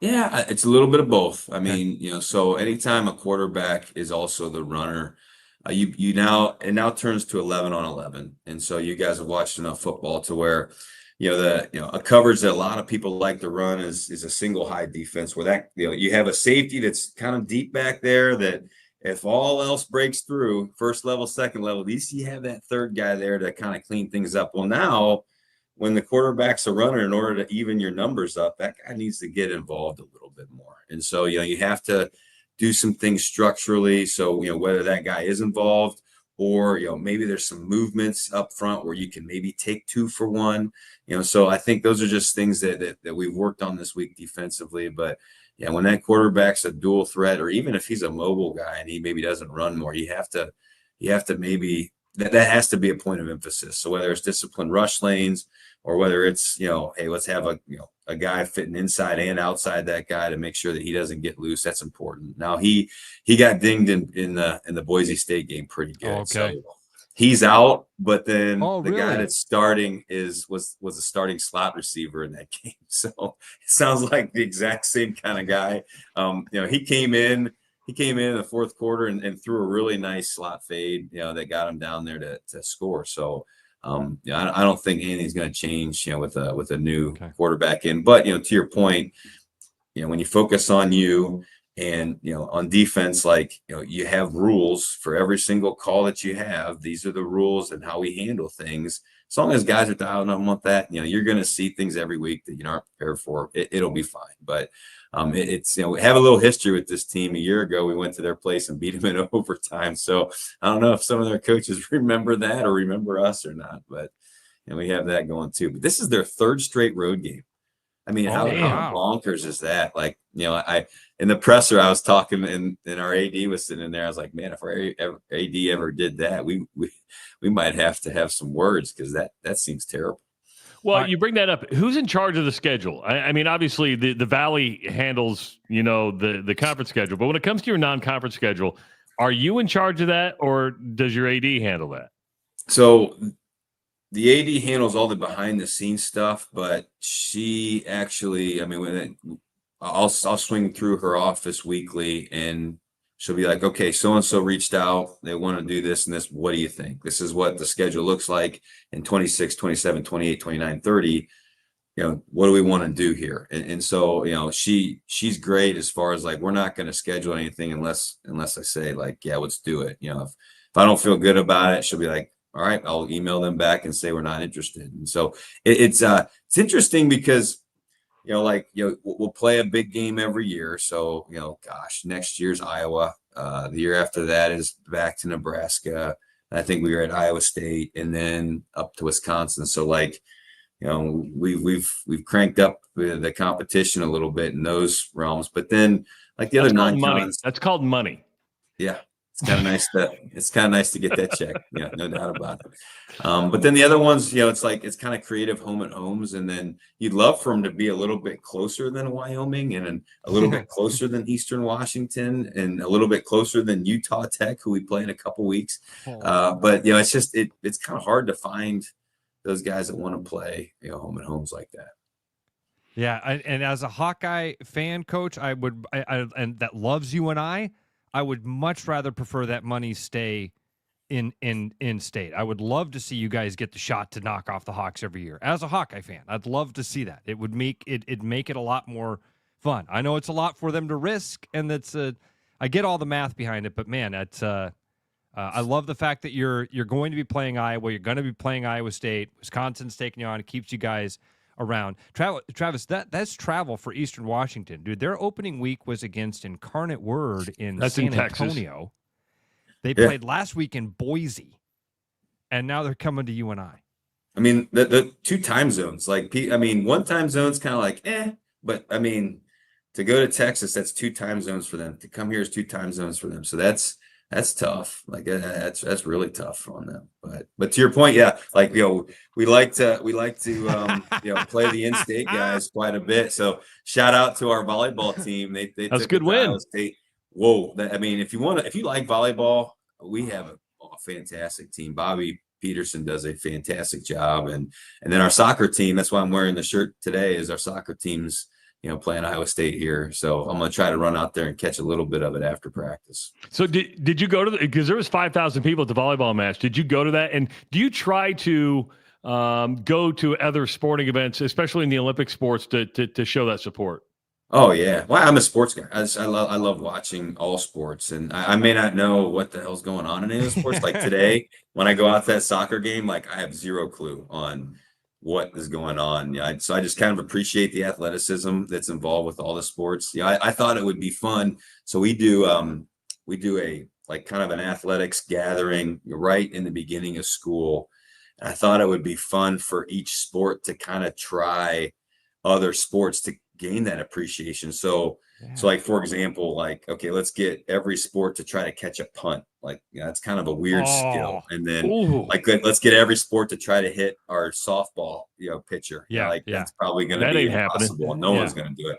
Or trying to even return a serve from our volleyball team. I'm sitting in behind, and that ball is just doing this. And it's, I know I would look very ridiculous trying to do any of this stuff. So that's why I like to go, just because I love seeing the competition. And we've got a lot of great student athletes here. They're a ton of fun to be around. They say hi to you in the hallway, and I feel bad because I don't know probably 75% of them yet, but working on it. I don't think people understand the welts that you would get from both just catching a punt. Oh yeah. We would have to put helmets on people. Because the ball, if you hit a spiral, man, it does tail. And so, I'll tell you what, I would rather receive a punt than receive a serve in volleyball from a really good server. Okay, can I change it? I'd rather receive the punt than have to try to stand there while somebody's spiking the ball. Oh gosh, that would be. The serves are nasty when they're spiking the ball. I'm with you, Coach. It's dangerous. And they're no, you got to jump up there with your face and try to block. Yeah. What? So to wrap up the way we started, my wife walks by me every day because I do the show out of my house, and she never acknowledges me. She saw Coach and went, gives me the thumbs up. I want to throw my hat down. Can we talk to him without his face being on? Is that an option to just have him? Give him the phone number. Give him the phone number. You got to stuff like this. No. Good looking. Well, you got Dome Sweet Dome on Saturday. We want the views. Please, ladies, hit the like. Yes. Matter of fact, it's amazing. I look at the analytics, and the female population just jumps up during the 7:00 hour on Thursdays. Just take a screenshot of this, Trav, and we'll just talk while he's up there. Even Monday, Tuesday, Wednesday. Maybe before the season's over, we'll have your wife on this at the same time, and we can interview her.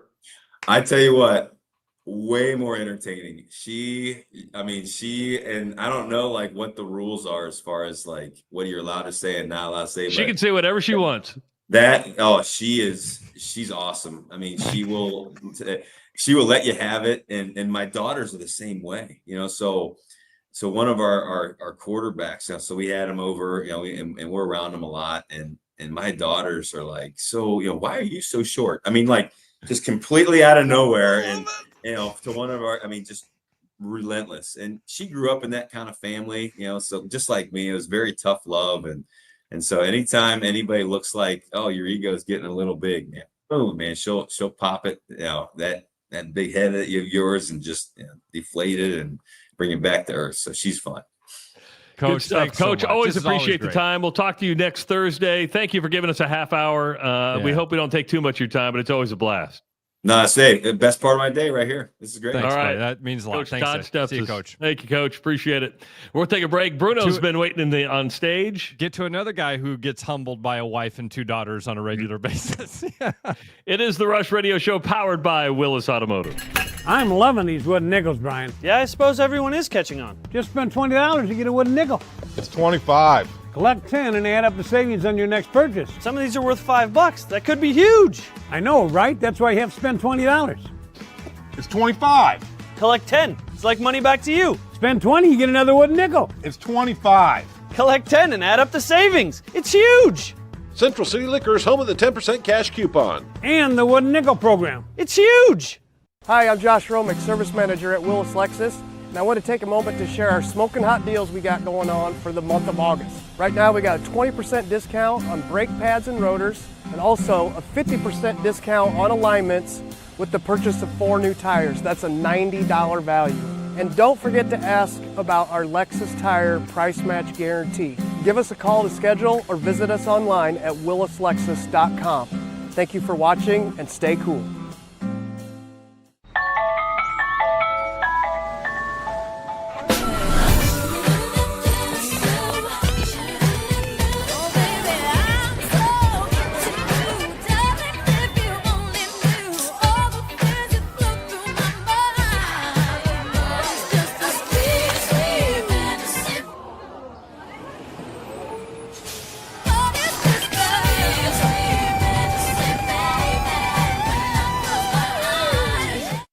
After Hawkeye football games this fall, Travis and Ross are right where they belong, with you taking your calls and giving unfiltered feedback. Right after Hawkeye football games, it's the Black and Gold Rush on the rushradio.com, the TuneIn app, and on YouTube. Missing a quality home-cooked meal? You know, the kind Mom used to make? Lucky for you, we found her recipe book. Welcome to the High Life. Welcome to the Champagne of Bars.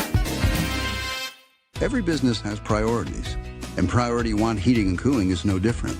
As a service provider, we prioritize quality air conditioners and furnaces that will keep your home at your comfort level year-round. As a small business, we prioritize doing things the right way and treating people fairly. As a truly local business, we prioritize our community. As a veteran-owned business, we prioritize duty and commitment. For big business service with local value, trust your home to the place where you are always Priority One. Hi, I'm Sean McFarland, Service Manager here at Mini of Des Moines. I wanted to take this opportunity to personally invite you to our Willis New Car Show on September 16th. This is your opportunity to visit us in our home for free food, drink, and entertainment. Please visit us on our socials for more details or stop in and speak to any of our associates. We hope to see you there.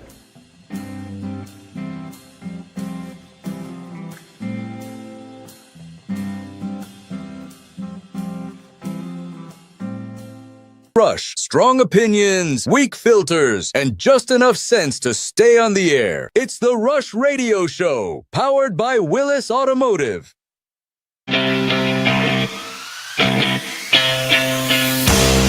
Welcome back to the Rush Radio Show, powered by Willis Automotive. Good to have you along. Don't forget, coming up tomorrow, it is the Woohoo Weekly Woohoo from the Iowa Lottery. Your chance to pick up a $90 prize pack that includes scratch and match Jurassic World tickets, Iowa Blackout scratch tickets. And don't forget, all these games are part of Iowa Lottery's Play It Again promotions, where you can enter your non-winning tickets into your VIP club account for a second chance to win prizes, which includes a trip to Hawaii, $100,000 cash, and Cyclone and Hawkeye football games. The Weekly Woohoo from the Iowa Lottery tomorrow on the Rush Radio Show. Woohoo! woohoo. You know who gives me a woohoo? Bruno gives me a woohoo. I get several woohoos a week from Bruno. Do you? I really do, man. Like, I eat at Fong's quite a bit. I probably have hit Fong's for lunch once a week since it's opened up. Let's talk about Fong's because it was just last Friday that Dave Portnoy went to Fong's. God. I feel like we've talked to Bruno since then, but we haven't. We haven't.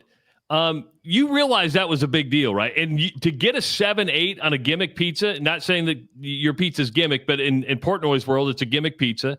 A 7-8 is an incredible score by Dave Portnoy, Bruno. 7-6. Or sorry, okay, 7. That's still an incredible. That's still an incredible score by him. It really is. No, I've been told that's a big deal. I've been told he's a big deal. I've been told I heard from him that it was a big deal that Pollard let him onto the field. He doesn't normally get to do that. He made a big splash. He loved being the names. The Clones got to win. We got to win. We're waiting for. He was still posting stuff from Ohio. I don't think our video is dropped yet. I may be wrong, but it hasn't. I've been paying attention. I've been waiting for it because we've heard that's a big deal. I mean, here's the deal, and I have no idea, like, to what level other places do well when they have this happen. But we're an established place that's been around for a while, and this would be really cool. We'd like that fall bump. So I hope people that listen to this want to come out to Fong's. I mean, Ross, we don't tell Ross to do this. I think Ross goes because, like anybody, it's a good deal for him. Because the food's good, really good food, and at a great price. Yeah, the place is great. The view of the Capitol and the whole area is nice. There was a reason we moved, and I'm glad that popped up. That space was great for us, and it's been an amazing run right now. Things are going well, and we're looking towards the fall. I just did come on out to Fong's. But speaking of I got hold on real quick. I got a question. Does Portnoy tell you that he's coming, or is it just random because I mean he's got a crew? Do they say, hey, we're coming here just to be prepared, or does he just randomly come in and say, hey, I'm going to order pizza? I think we're sort of knew he was coming, or that there was a potential that he might be coming, I should say. Friend of the show, Jeff Klein, gave me a heads up. He asked him to go. Other people did too. And then he showed up and he asked Shelby for a slice of cheese, and she said, I can get you a slice of cheese. She must have known who he is, or maybe he told her, because she said, well, you got to try the crab rangoon because that's our thing. So she talked. Smart. Wow. Smart of her. Yeah. So that was Travis, you've told me one of his things is he always does cheese pizza. Yeah. He's a cheese thin crust pizza. He likes it crispy. He likes it thin, and he likes cheese. That's if you want to get on his good side, that's where you get into the 8s and 9s with him. I love it. Well, yeah, well, and that, I mean, it's like beer is that way. I like beers that are the simplest way, but if you don't do it, there's no room for error, and if you do it back poorly, it shows real quickly. And so, yeah, he may talk about the cheese too. I don't think he says he may talk about the cheese, but I think he only rates one at a time. I don't know enough about it. I just know that it was a big deal. I was watching Marshalltown tennis. My daughter was playing, and Klein called me. It's like, this is a big deal. Or I heard about it. I called Klein. What do we do? They were just there. I got a call from Denny. So we scrambled and made sure we did everything we can. We're sending his 2 dogs, Peaches and another name, and him Fong's T-shirts. It was neat that he showed up. And can you tell me, Bruno, do you know how did he find out, or how did he pick Fong's? I mean, there's obviously a bunch of pizza places. I think, like I said, Klein sent out a text, a tweet, but I don't know if he got more of those. I looked on there and I saw that somebody said, oh, you got to go to Big Tomato next, but it's not like he goes to just one after another. Yeah. So we got picked. I don't know, because sometimes, we were on the Food Network, and with Fong's, and they came to us, and then they went to another place in Ames, or I think it was Ames, and by the time the show aired, they went out of business. You know that. Oh, yeah. I don't know. I don't like, just like anything. When you go to a place, I watched. I think it was Guy Fieri, and it was like, oh, we got to check out this place in the Twin Cities, and so we go. It's supposed to have great hot dogs and this whole really cool neighborhood experience, and we went. And I would say that the food was, I kind of drug my wife with my 2 young daughters into this neighborhood. The daughters had to go to the restroom badly, so they took them to a Islamic center where there's only guys at it, and my wife's like, my daughters have to pee really bad, and they're like, what? So she had to go through that. They had to go through this thing of the making the food. We took it. They're like, I don't want to stay here and eat. Let's go. So we're like, okay, I'm sorry, I drug everyone down here. We get back, and half of my wife's order wasn't in the bag. I mean, it was just like, it was a disaster. And and you just never know, because as from the other side of that, and I know that Portney's different. This is different. This isn't the Food Network. You spend a 12-hour day to get 5 minutes of film, and it's all completely stagecraft. One of my friends, Charles Johnson, he was there at the library, and they tell me about this cheese sauce. And we, admittedly, you can get a really good Monterey Jack cheese sauce right out of the can, just like you can. I know it sounds bad, but the food service, what you can get these days pre-prepared, is amazing. But he got on camera and he had it in a Lexan. He took it out of the can, of course. And he's like, tell me about this cheese sauce. He's like, this is a proprietary artisanal cheese sauce. But they just want that kind of nonsense, Everything we do, we take a lot of time and we make it work. But that's just how it goes. And speaking of taking the time, we're hopeful that we can nail it. Our version of, Travis, you'll know it. Ross, you probably do too. We're making beer rocks for the Empire. Is it like commonly known as Runzas in this you. part of town, Yeah. This part of the country, brought to America to the Plain States by Russian Jewish folks. It's a bread with meat inside, cabbage, onion, beef. We're gonna make our there for the Empire, and we're excited. We hope it works, and that's like totally from scratch. We're making it up, but we do get help from the food service companies. We hope that these things take off. You never know. I wanted to say that because there is some effort into it, but also we moved out of Fong's because we didn't have the space. Now we're at the Empire, the old Fong space, and we just need to have things really work quickly, less labor. We want to offer inexpensive stuff. I was there last night, and I didn't really segue very well. We were at the Empire last night telling everyone we had the historical happy hour where Ross wasn't at. And we talked about that. We had John Martin there. People are drinking the Old Tavern beer, Old Tavern Lager, which is great. It's amazing that it's out. Last time we had this discussion, it was in theory. We had the beer in my hand while I talked about it. And then we took people across the street to the Elliott, and they learned a little bit about the history of the Elliott and what we did with at the Empire, the Elliott Hotel, now the Elliott Apartments, where Fong's is now going to be the Empire, which it was in 1905. Matt Cain brought that to that space. It lasted for just over a year, but we're bringing it back after 120 years. It's even going to say established 1905. And so we're going to take this old building and we're going to do these things that it's just fun to transform.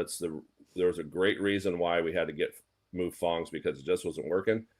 And now you're going to see when you go in there, you won't believe that you're in Fong's old space outside of knowing, and that's a good thing though, right? I mean, that's good because it's going to look like something different. You don't want to go in and go, this is just Fong's. It's just absolutely 100% different. It's crazy. It's as we do these things, we all have debates. We all talk, somebody says, I like this. Everyone else says you're silly. We kind of, I don't want to say fight it out, but as we progress forward, I wanted to kind of keep some of the Fong's elements in there, the back bar, and leave it in the safe space. That idea went out the window real quick, and it's amazing. It's going to be great. We were lucky enough to not lucky, but it's coincidentally Denise Diaz, who used to work at Java Joe's across the street 30 years ago, and then 12 years after that, opened Ritual Cafe and been in business for almost 20 years in the Western Gateway. Just closed recently, and I talked to her, and we agreed that she would come on board. So now Denise is running the Empire Coffee Shop from 7 a.m. to 11 in the morning every day. We'll have coffee all day, but we'll be opening at 7 instead of 11, and we're gonna have a coffee shop. Added 35 extra hours to be open, but also there's desperate need for a coffee shop in our neighborhood since Java Joe's closed, and we're looking forward to that. And all menu items, lunch and dinner, are going to be between $5 and $10. And most drinks, and we're talking like name brand, Jack Daniels, Tanqueray, Tito's, most drinks will be, and draft beers will be $4 to $6. So we're just really trying to hit a good price point. So value, kind of an old story. It's beautiful. Don Short from West End Salvage has done an amazing job. The research Ryan Ellsworth did from Envision Architecture and all the folks that work with me have pulled together just an amazing place. It's going to be great. So there's your full story on the Empire, but we don't have, we're still got a release coming. Most of the listeners here today are kind of ahead of the game on the Empire. I hope everyone checks it out. I will let everyone know for sure when we're opening up, though. And I know you're giving tremendous value, but it would be nice, and I'm just throwing this out here because I'm thinking spontaneously. Once we know that date, give like if you heard it on the show, you can go in and that way you can get a little metric. Say, hey, who heard it on the show? Whether that's a free drink coupon, not that you want to give away drinks or whatever. We should come up with some idea. We could figure something out. Yeah. I like to, we're sports. I want to tell a few stories real quick. I know we got short time, but Ralphie the Fourth, you know who that is? That Ralphie the Fourth would be Ralphie the Buffalo from the University of Colorado. Yes. Her also named Ember. She has became indifferent to running. That's part of the problem. She needs to run. She's part of the gig. They started doing this in 67. Typically, also run to start the second half. The animals, handlers and all that, up to 25 miles an hour. Ember is pulled loose her guide ropes. Started the game. Ralphie the Fifth. This is you Ralphie can call the her Sixth. you can call her by her real name. She didn't choose to be called Ralphie the Fifth. But Ember is just not into it.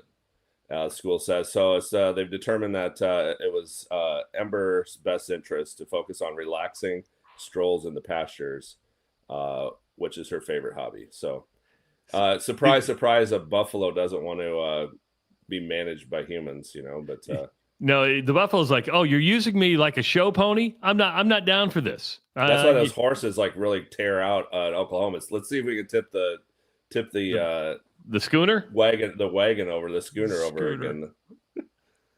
Here's a good one. So as we were opening up, you always want to give good flavors and different things to people. I just think this one's pretty good. Do you guys do you remember back in the maybe in the 90s, but people have done it, you touch the 9-volt battery to your tongue? Oh yeah. I still do it. If I see a 9-volt, I still do it. Well, you need to get to Holland. You need to get to Dutch retail outlets because they have invented a corn chip that tastes like that. It has salty metallic notes. They don't condone licking the batteries, but real batteries otherwise. But they have corn chips now that taste like touching your tongue to a battery. I don't know why. People are desperate to come up with ideas.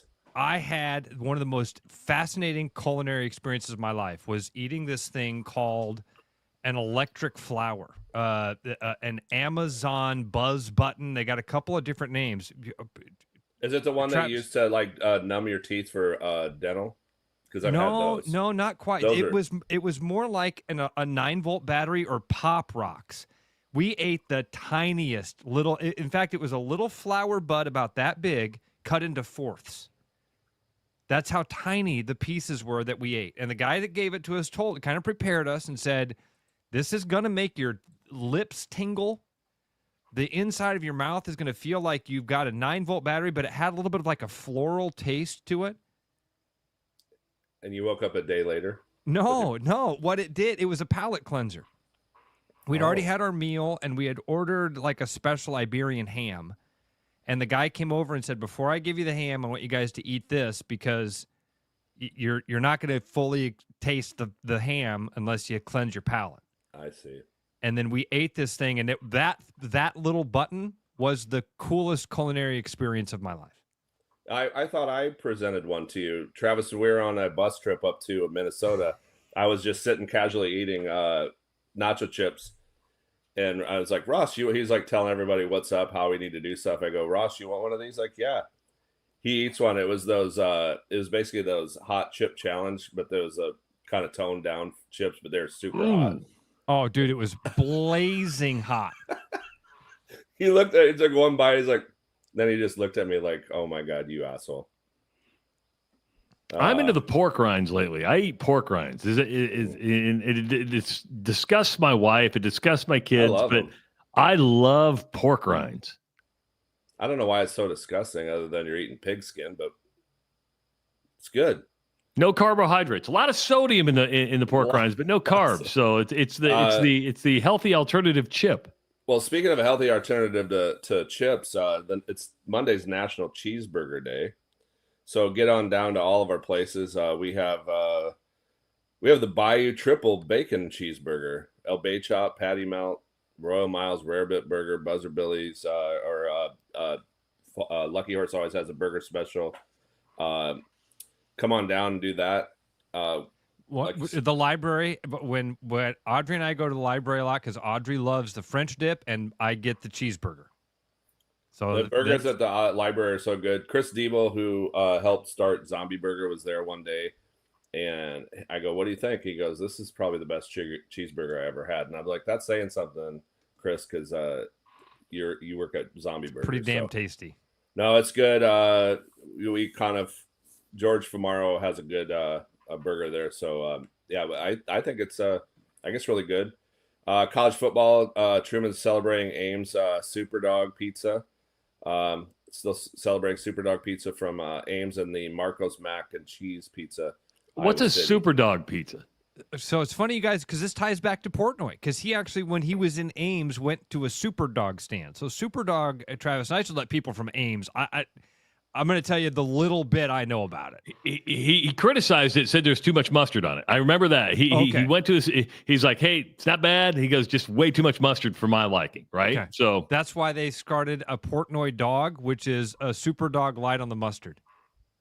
I did, and I just gave you the extent of what I know. Super Dogs are a late night food that are popular in Ames on campus. Portnoy was told, kind of like going to Fong's, he was told if you're in Ames, you need to go do a Super Dog. Super Dog. He had one, and that's, of course, the reason that they do it at Truman's is because of the Super Dog thing, not because of Portnoy, because Super Dogs are locally famous. And I saw you're talking to the coach of UNI, so that's a good segue into this, telling everybody Royal Mile and Hessen House get down for soccer watch parties at all of our places. We're just upstairs. The room is set for soccer. Best place to watch soccer in town, I think, by a long shot.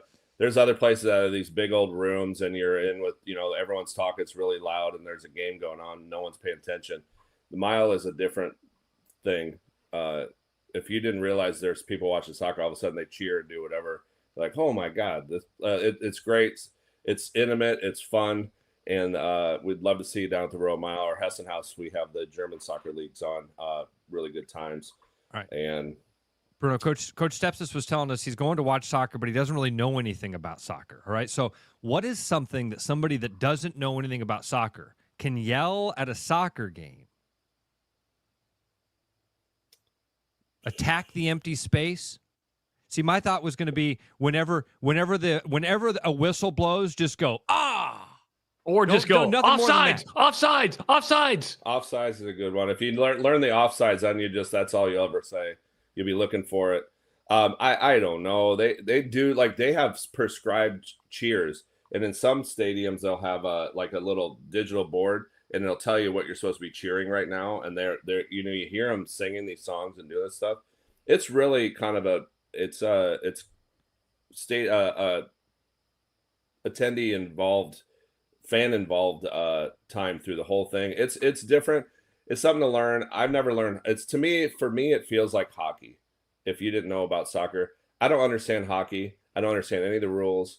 I understand what it looks like to get hit, and when they get when they get in a fight, and when the ball goes in when the puck goes in the net, I know to cheer. Yeah, and I know that, and it's similar to that. Soccer is there's rules. You have no idea what's going on, but you do like there's some amazing athletic moves, amazing defense, amazing shots and saves and all that stuff. And if you enjoy it, you enjoy it. Cousins has got a good one. Switch the field. That's a good one. Clear the box. So when the team's trying to score against your team, Travis, you yell, "Clear the box!" And I don't really know what it means. Switch the field means that you go from the top to the to the other side of the field, because everyone's trying to get the ball on that side. If you switch the field, there's usually somebody open. Oh, it doesn't mean left to right. It means top to bottom. No, it's left to right. When I say you're looking at the screen, I mean as a viewer. I'm talking as a viewer. Yeah, it's not going. We're talking port and starboard here. We need to get it right. See, it's like that. If you had to explain, tell me all the parts of a boat, I don't know that, but I don't mind being on one. I think that's good analogy. Good analogy, Bruno. I had a great memory pop up I shared with Bruno earlier this week, Trav, of these dudes on a boat that is the waves are crashing over. Bruno and I about sank one time. We about lost our lives together, and it was one of the most fun experiences ever. Bruno, before we let you go, because we're running short on time, they want to know what shirt you're wearing today. What shirt you wearing? What's your kit? It is Wrexham. Oh, Wrexham's a tough season this year and a tough league. But you ever want to hear something funny? Remember Dave Attell, Ross? You and I listened to him. Yeah. He has this hilarious bit about batten down the butt plug and all these super funny. He's no idea. He's just shouting all these things. It's super funny. Check out the newsletter to find out all the things like Oscar Wilde Night, Little Giant, Oktoberfest, and Tackle Box. All things that are going on at all of our places. Lots of stuff to do and see and have fun at. Hey, I'll tell you quick why I didn't make it last night. Eli is a part of the marine biology program at Central Campus, and he might get a chance swim with whales. Might get a chance to go to Fiji. Oh wow! Ooh. So last night we had to go and do a informational meeting. So I'll know That's next amazing. Friday, I think. I love that water. All right, Bruno. Thanks, buddy. We'll see you later. See you good guys. Stuff today. Very good stuff. Hey, before we get out of here, don't forget on Tuesday, you got the Willis new car event, and come on out to Willis Automotive. Going to be lots of food station or next Tuesday. So that's the 15th, right? Yep. Lots of food, live music, lots of drinks. We'll run through the menu tomorrow again, but it is an extravaganza that you're going to want to be a part of. So enjoy it. For Ross Peterson, I'm Travis Justice. Thanks for listening to the Rush Radio Show powered by Willis Automotive. It's Body Armor. Real hydration with electrolytes. No artificial dyes and coconut water. Choose better. Body Armor. With over 260 beers on tap, El Bait Shop isn't just another craft beer bar. It's the best. Beer lovers know.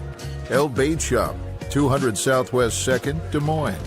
There's a new spin on casual dining near Drake University. Lucky Horse Beer and Burgers. Craveable faves, flatbreads, delicious burgers, frozen cocktails, and a crazy cool vibe. Get to Lucky Horse Beer and Burgers today. Are you thinking about buying a home this year? Start by getting pre-approved with Gary Presnall at Northwest Bank in Des Moines to see how much you can qualify for and what loan programs meet your needs. Gary can get you pre-approved in 30 minutes or less with a pre-approval letter to you. Gary offers first-time home buyers programs, VA loans along with FHA, IFA, and conventional loans. Call Gary at 515-975-6767 or find his profile at nw.bank. Member FDIC Equal Housing Lender. After Hawkeye football games this fall, Travis and Ross are right where they belong, with you taking your calls and giving unfiltered feedback. Right after Hawkeye football games, it's the Black and Gold Rush on therushradio.com, the TuneIn app, and on YouTube. It's September in Iowa, and that means the Cyhawk game. And while you do have to choose between two teams, Go Hawks, by the way, you don't have to choose between good service and competitive pricing. For the month of September, we have one of our best service packages for $299.99. This includes oil change, tire rotation, brake fluid exchange, and additives. Get your Nissan tailgate ready with Willis Nissan. Schedule online or visit us online at willisnissan.com. Bread is made from scratch, freshly baked with locally sourced ingredients and love. At Big Sky Bakery, we take great pride in our delicious products. We know you'll enjoy them almost as much as we enjoy baking. Looking for the perfect golf escape? Experience Links-style golf right here in Ames at Coldwater Golf Links. With rolling fairways, large greens, and unique routing, it's golf the way it's meant to be played. Whether you're a seasoned pro or just starting out, you'll love our course's welcoming atmosphere and friendly staff. Grab your clubs, book a tee time, and make every round unforgettable. Coldwater Golf Links, where great golf leads to great memories. Visit coldwatergolf.com to book your round today. Back to the Rush. Strong opinions, weak filters, and just enough sense to stay on the air. It's the Rush Radio Show, powered by Willis Automotive.